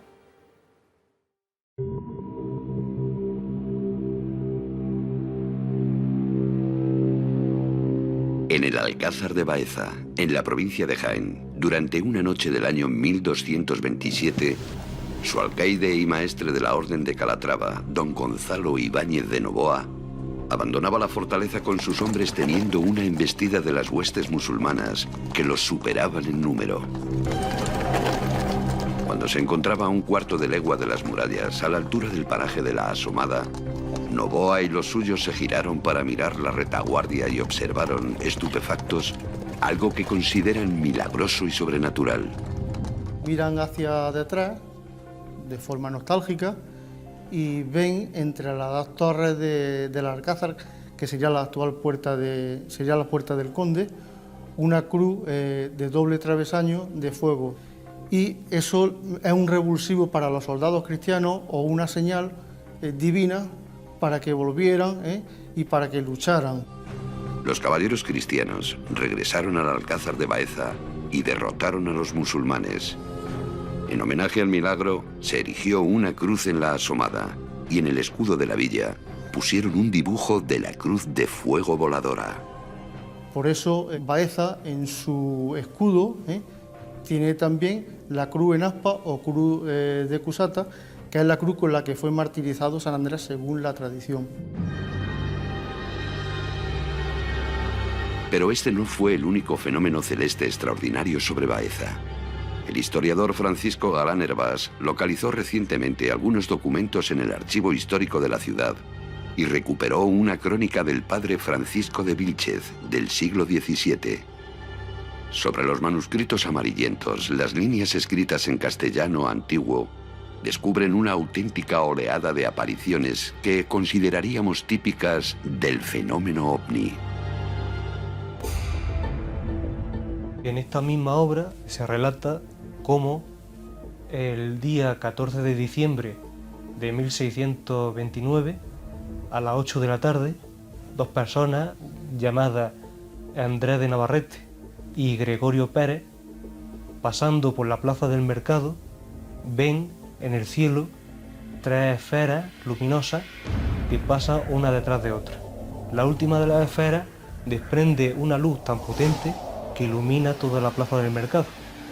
Asustados, todos testigos despiertan a parte del vecindario y todos juntos pueden ver cómo desde la ruina del Cerro del Alcázar nace una especie de luz que se proyecta en todo el cielo de Baeza en forma de una cruz inmensa, también luminosa. Por si fuera poco, todos aquellos fenómenos se concentraban en un tramo de la muralla de Baeza. A los religiosos se les ocurrió excavar justo donde ocurrían habitualmente aquellas apariciones. En el año 1633, que es, digamos, la primera excavación oficial, ¿no?, se encuentran restos interesantes, como por ejemplo la cruz de San Víctor, que tenía orlando la cruz como restos de huesos humanos, como si fueran reliquias, y también se encuentra el sobrino del padre Rupuerta, una imagen de la Virgen, que posteriormente se le llama la Virgen de los Mártires, de unos 33 centímetros. Hallan una serie de restos humanos que tienen como una especie de un olor a rosa, de un olor a santidad, un olor muy, muy suave.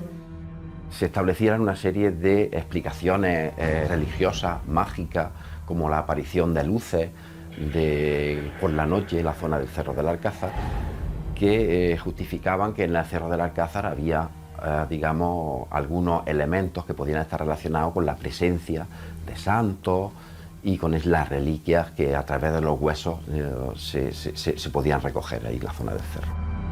Aquellos prodigios luminosos y las presuntas osamentas de santos mártires provocaron que el obispado de Jaén investigara estos sucesos anómalos como auténticos expediente X del siglo XVII.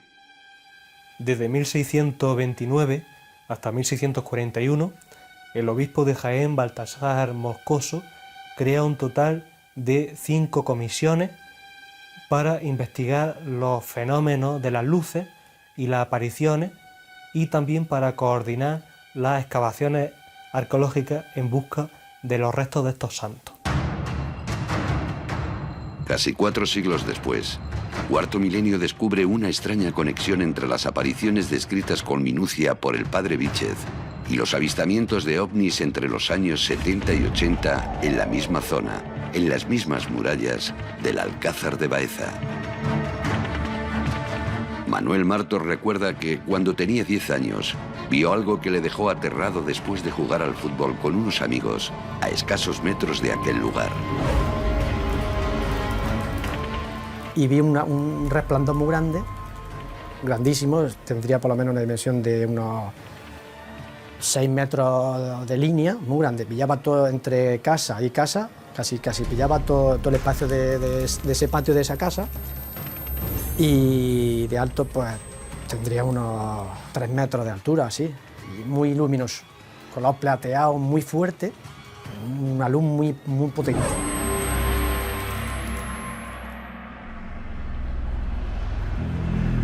A mediados de los años 80, Teresa García regresaba a Baeza con un grupo de amigos en un automóvil procedente de Úbeda y fueron testigos de lo inexplicable.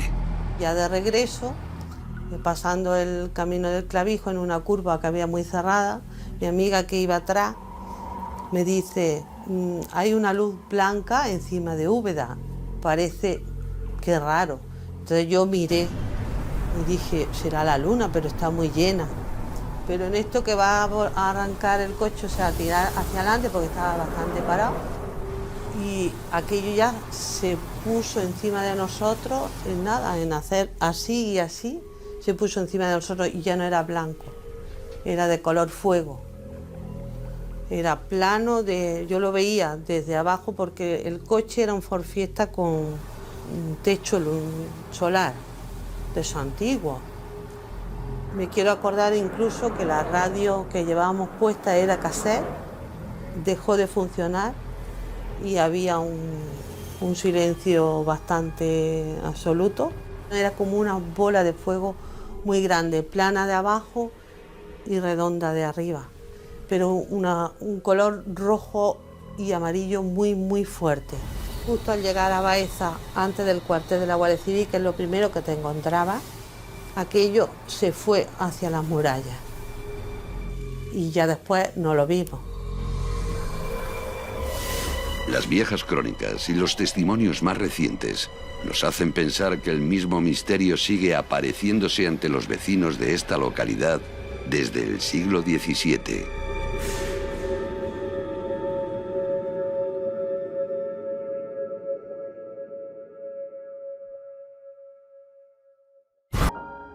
Esta semana nos escribía a Gabinete de Expertos Juan Francisco.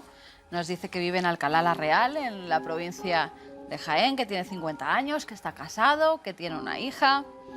Y que lo que nos va a contar, lo que nos va a narrar en estas páginas, le ocurrió hacia 1989. También lo vivió la que entonces era su novia y unas amigas, unas compañeras de piso suyas. Todo ocurrió en Granada, piso de estudiantes típico, y el novio de una de ellas, que era Juan Francisco, que siempre estaba también en ese piso. Dice, todo comenzó como el juego de una noche, a ver qué salía, hicimos la ouija. Los registros en Granada les decía que era una persona que había vivido hacia 1800 y pico, total, que no lograron descubrir nada de ese supuesto ente que se manifestaba a través del tablero. Pero sí que es cierto que comenzaron a ver cómo en la casa, después de hacer las ouijas, había cosas que se cambiaban de lugar. Luces que se apagaban y se encendían solas. Puertas que se cerraban cuando ellos pasaban. Dice, y lo más notable y extraño era que muy a menudo nos encontrábamos la puerta del piso abierta de par en par. Al principio no le dimos importancia, pero los fenómenos fueron increciendo al mismo ritmo que la sesión. De preguntar, nos dice, el presunto espíritu nos dijo que era Satanás. Dice, cada noche volvíamos a reunirnos al lado de la mesa con las letras y cada noche el vaso se movía para decirnos que era Satanás con quien hablábamos, y cuando le preguntábamos qué quería de nosotros, nos decía, voy a robar vuestra casa.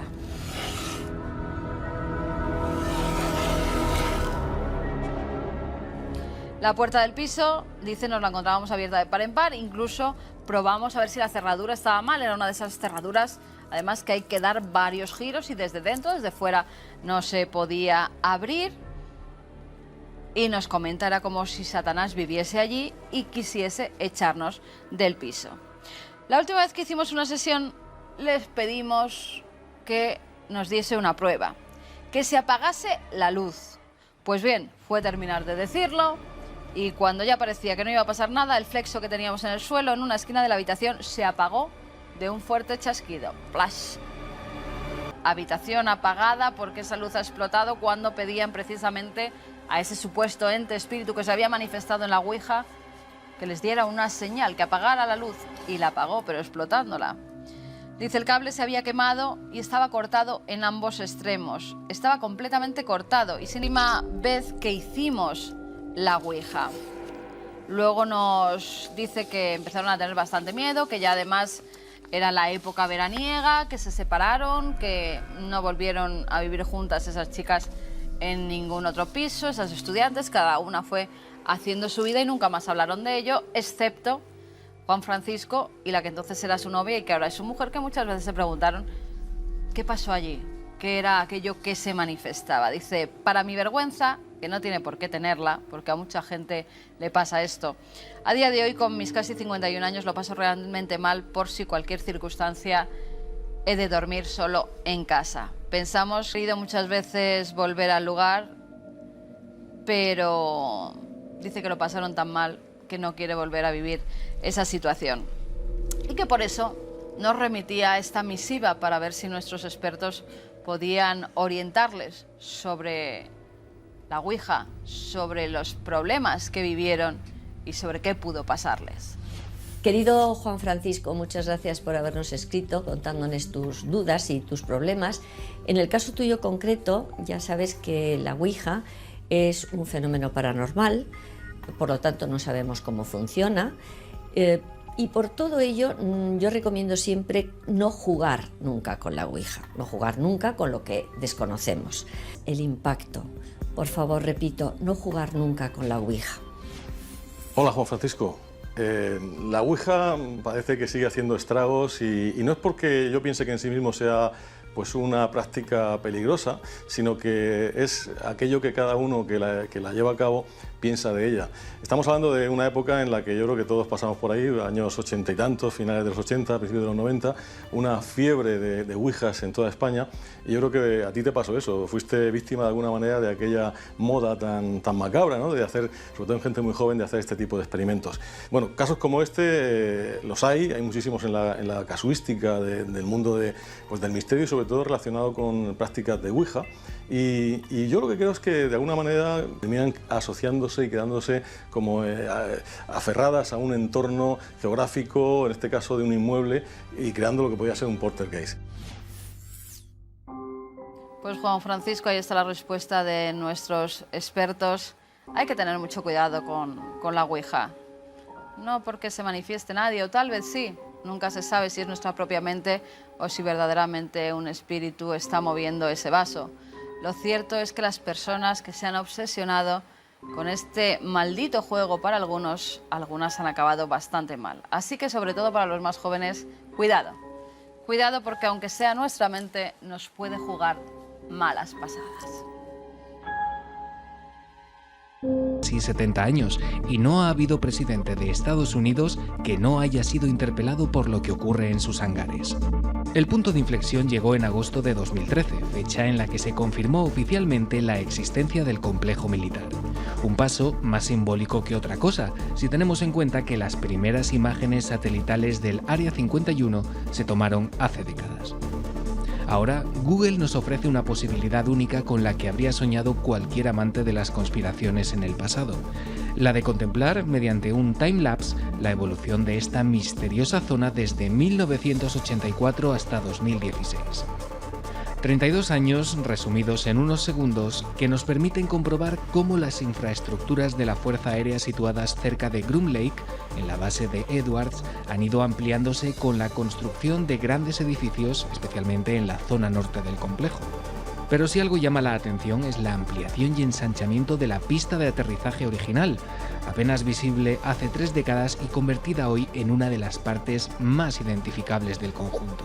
Junto a ella, hacia el este, Estados Unidos ha construido una segunda pista. Su uso y los prototipos destinados a rodar sobre ellas siguen siendo a día de hoy alto secreto. Ningún avión civil puede sobrevolar la zona de exclusión del Área 51, que mide unos 40 kilómetros, pero lo que nadie puede impedir es que los satélites hagan su trabajo y que nosotros lo aprovechemos como nunca antes habíamos imaginado.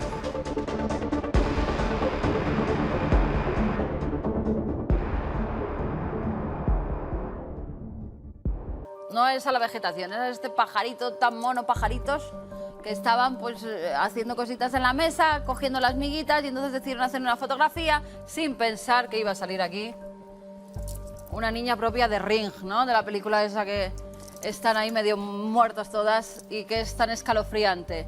Parecen unas japonesas así muy blancas, con el pelo muy negro, con el pelo así por delante, que aparecen como para dar un susto. Bueno, la chica, que se llama Ainara Werry, dice que ellos, por supuesto, no ven absolutamente nada y que se llevan un gran susto cuando amplían la imagen y ven que hay como una figura femenina que está observando. No sabe si a ella o a los pajaritos.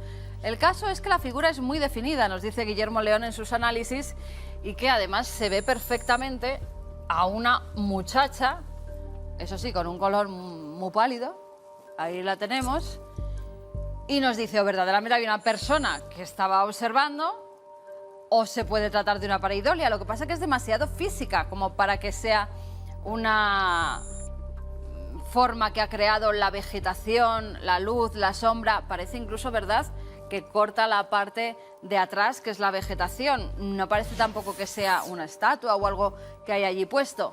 El caso es que yo creo que Guillermo no la ha logrado resolver del todo, y si la ponemos en negativo ya es de película de terror, como se te aparezca una de estas.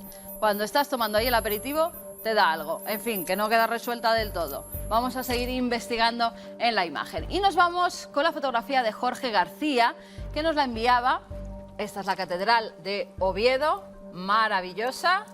Los amigos ovetenses tienen un monumento precioso, ahí está, pero en la cúpula capta algo extraño. Aquí, justamente ahí, está la fotografía original y se puede ver perfectamente. Aquí la hemos ampliado y se ve mucho mejor. No se trata de ninguna de las ornamentaciones que tiene el templo, sino que parece una especie de pájaro gigantesco. Ahí está, como hace unas semanas que veíamos el Mothman, ese ser mitológico, ¿no?, que aparecía en Point Pleasant. Bueno, pues aquí, pero en plena catedral de Oviedo, pleno día.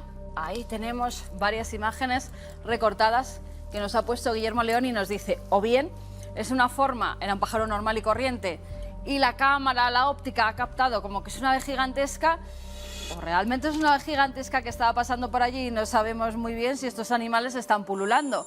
Alguien vio en la Catedral de Oviedo, 13 de diciembre, martes, algo extraño, que es cuando es tomada la fotografía.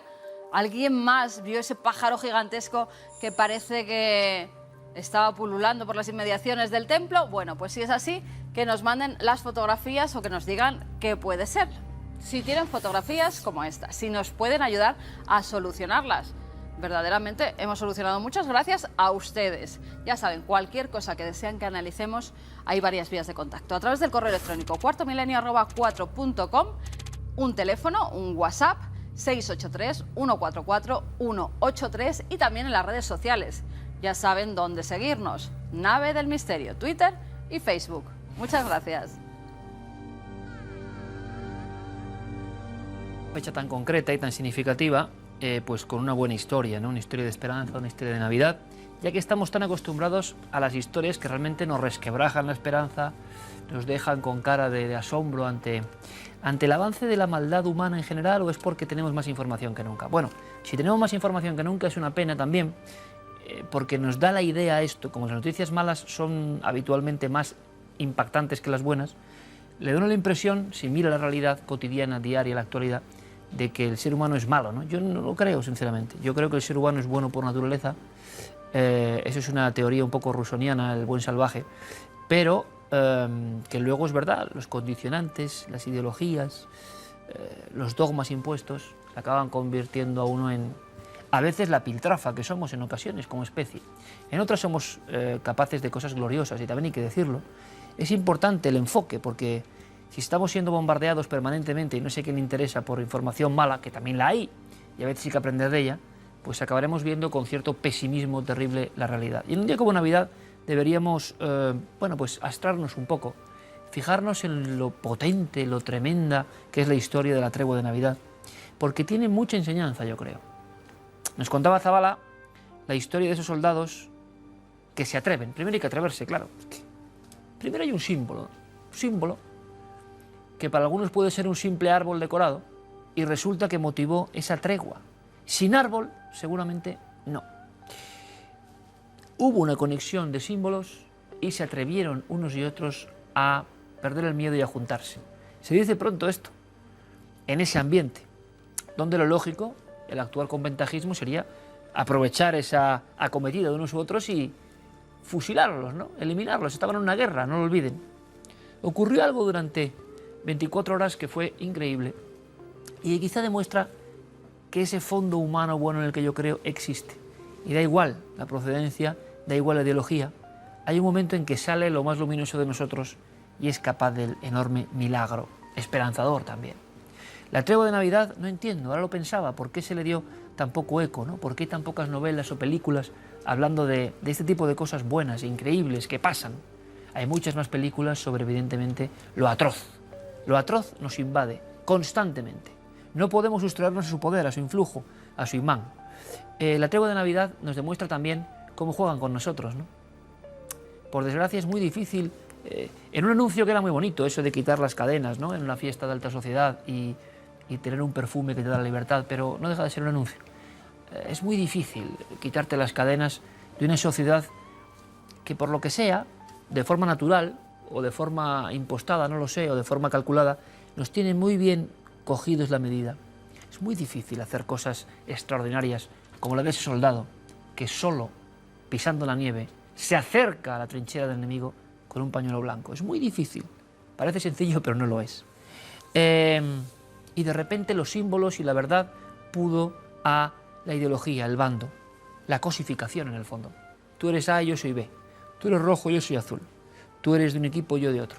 Tú eres de derechas y yo de izquierdas. Tú eres, tú eres, tú eres, tú eres. Y dentro del tú eres un código perfecto para analizarte y se supone que entonces si eres de ese bando piensas esto, esto, esto, esto. Yo he tenido recientemente algunas polémicas, también navideñas, pero miren, creo que hay que decir lo que uno piensa. ¿Cuánto durará uno diciendo lo que uno piensa? No lo sé muy bien, pero para eso uno está en los medios. Puedo estar perfectamente equivocado, pero no me perdonaría no ser libre, no intentar decir lo que pienso de verdad. Muchos de ustedes me dicen, bueno, ¿qué cosa has dicho? ¿Qué? Tanto con espanto como con adhesión. Y yo me quedo sorprendido porque solo soy una persona como ustedes contando lo que yo veo. Por supuesto que tendré mis dejes, ¿no?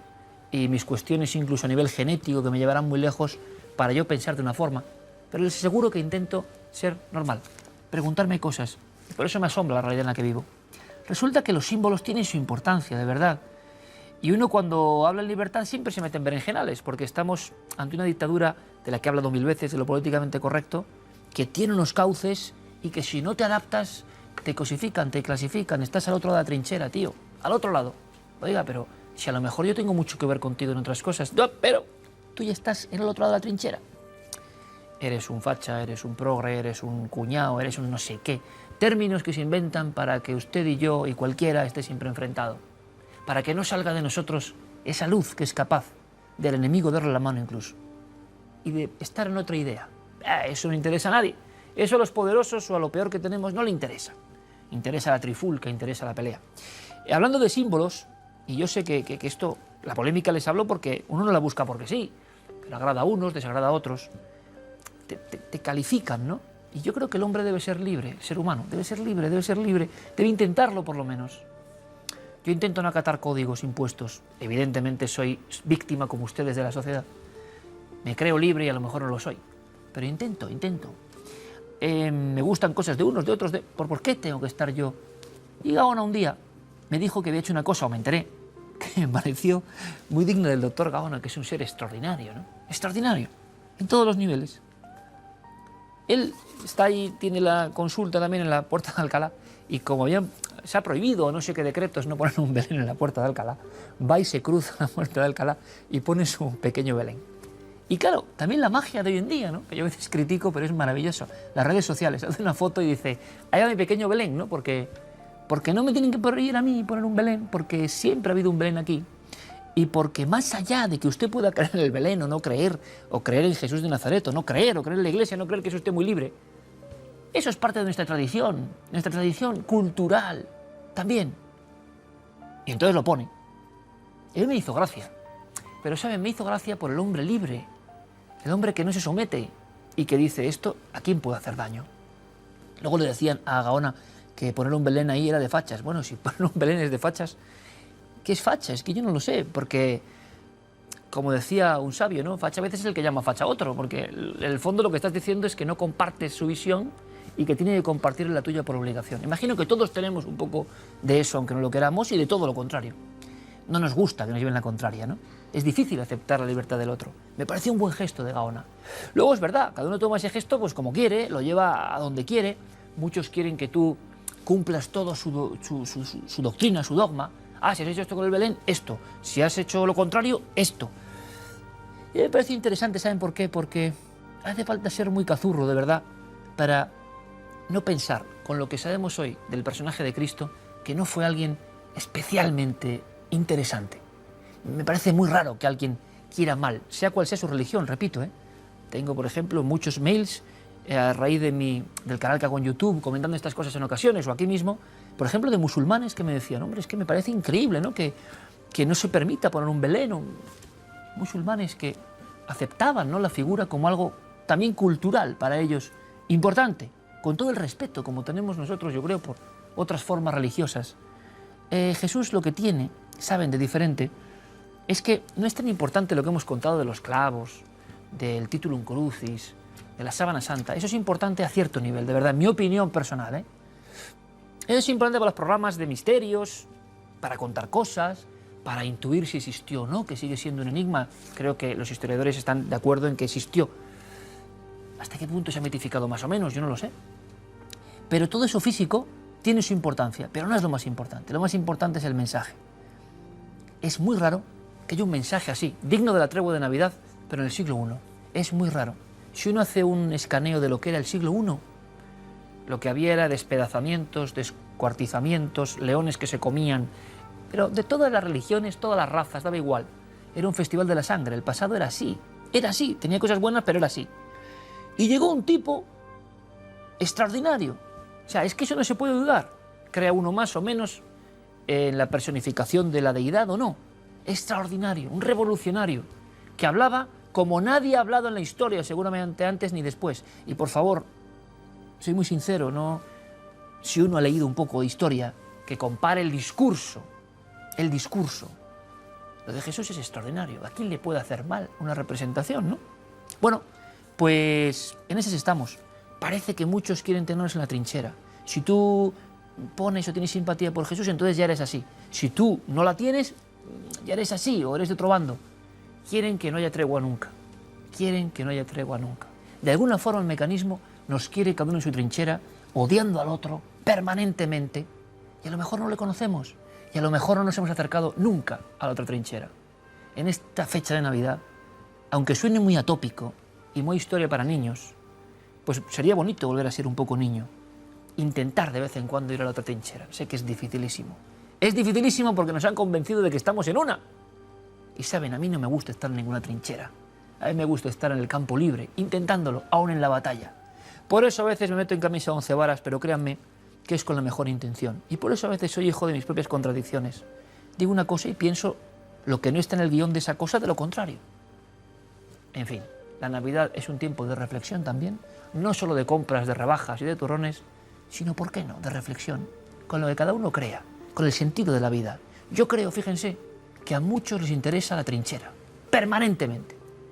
Y a otros, que a lo mejor somos muchos, pero nos callan, no nos interesa la trinchera. Creemos en esa aproximación. Lo que pasa que los problemas llegan cuando la inmensa mayoría calla y se convence del juego que otros han diseñado.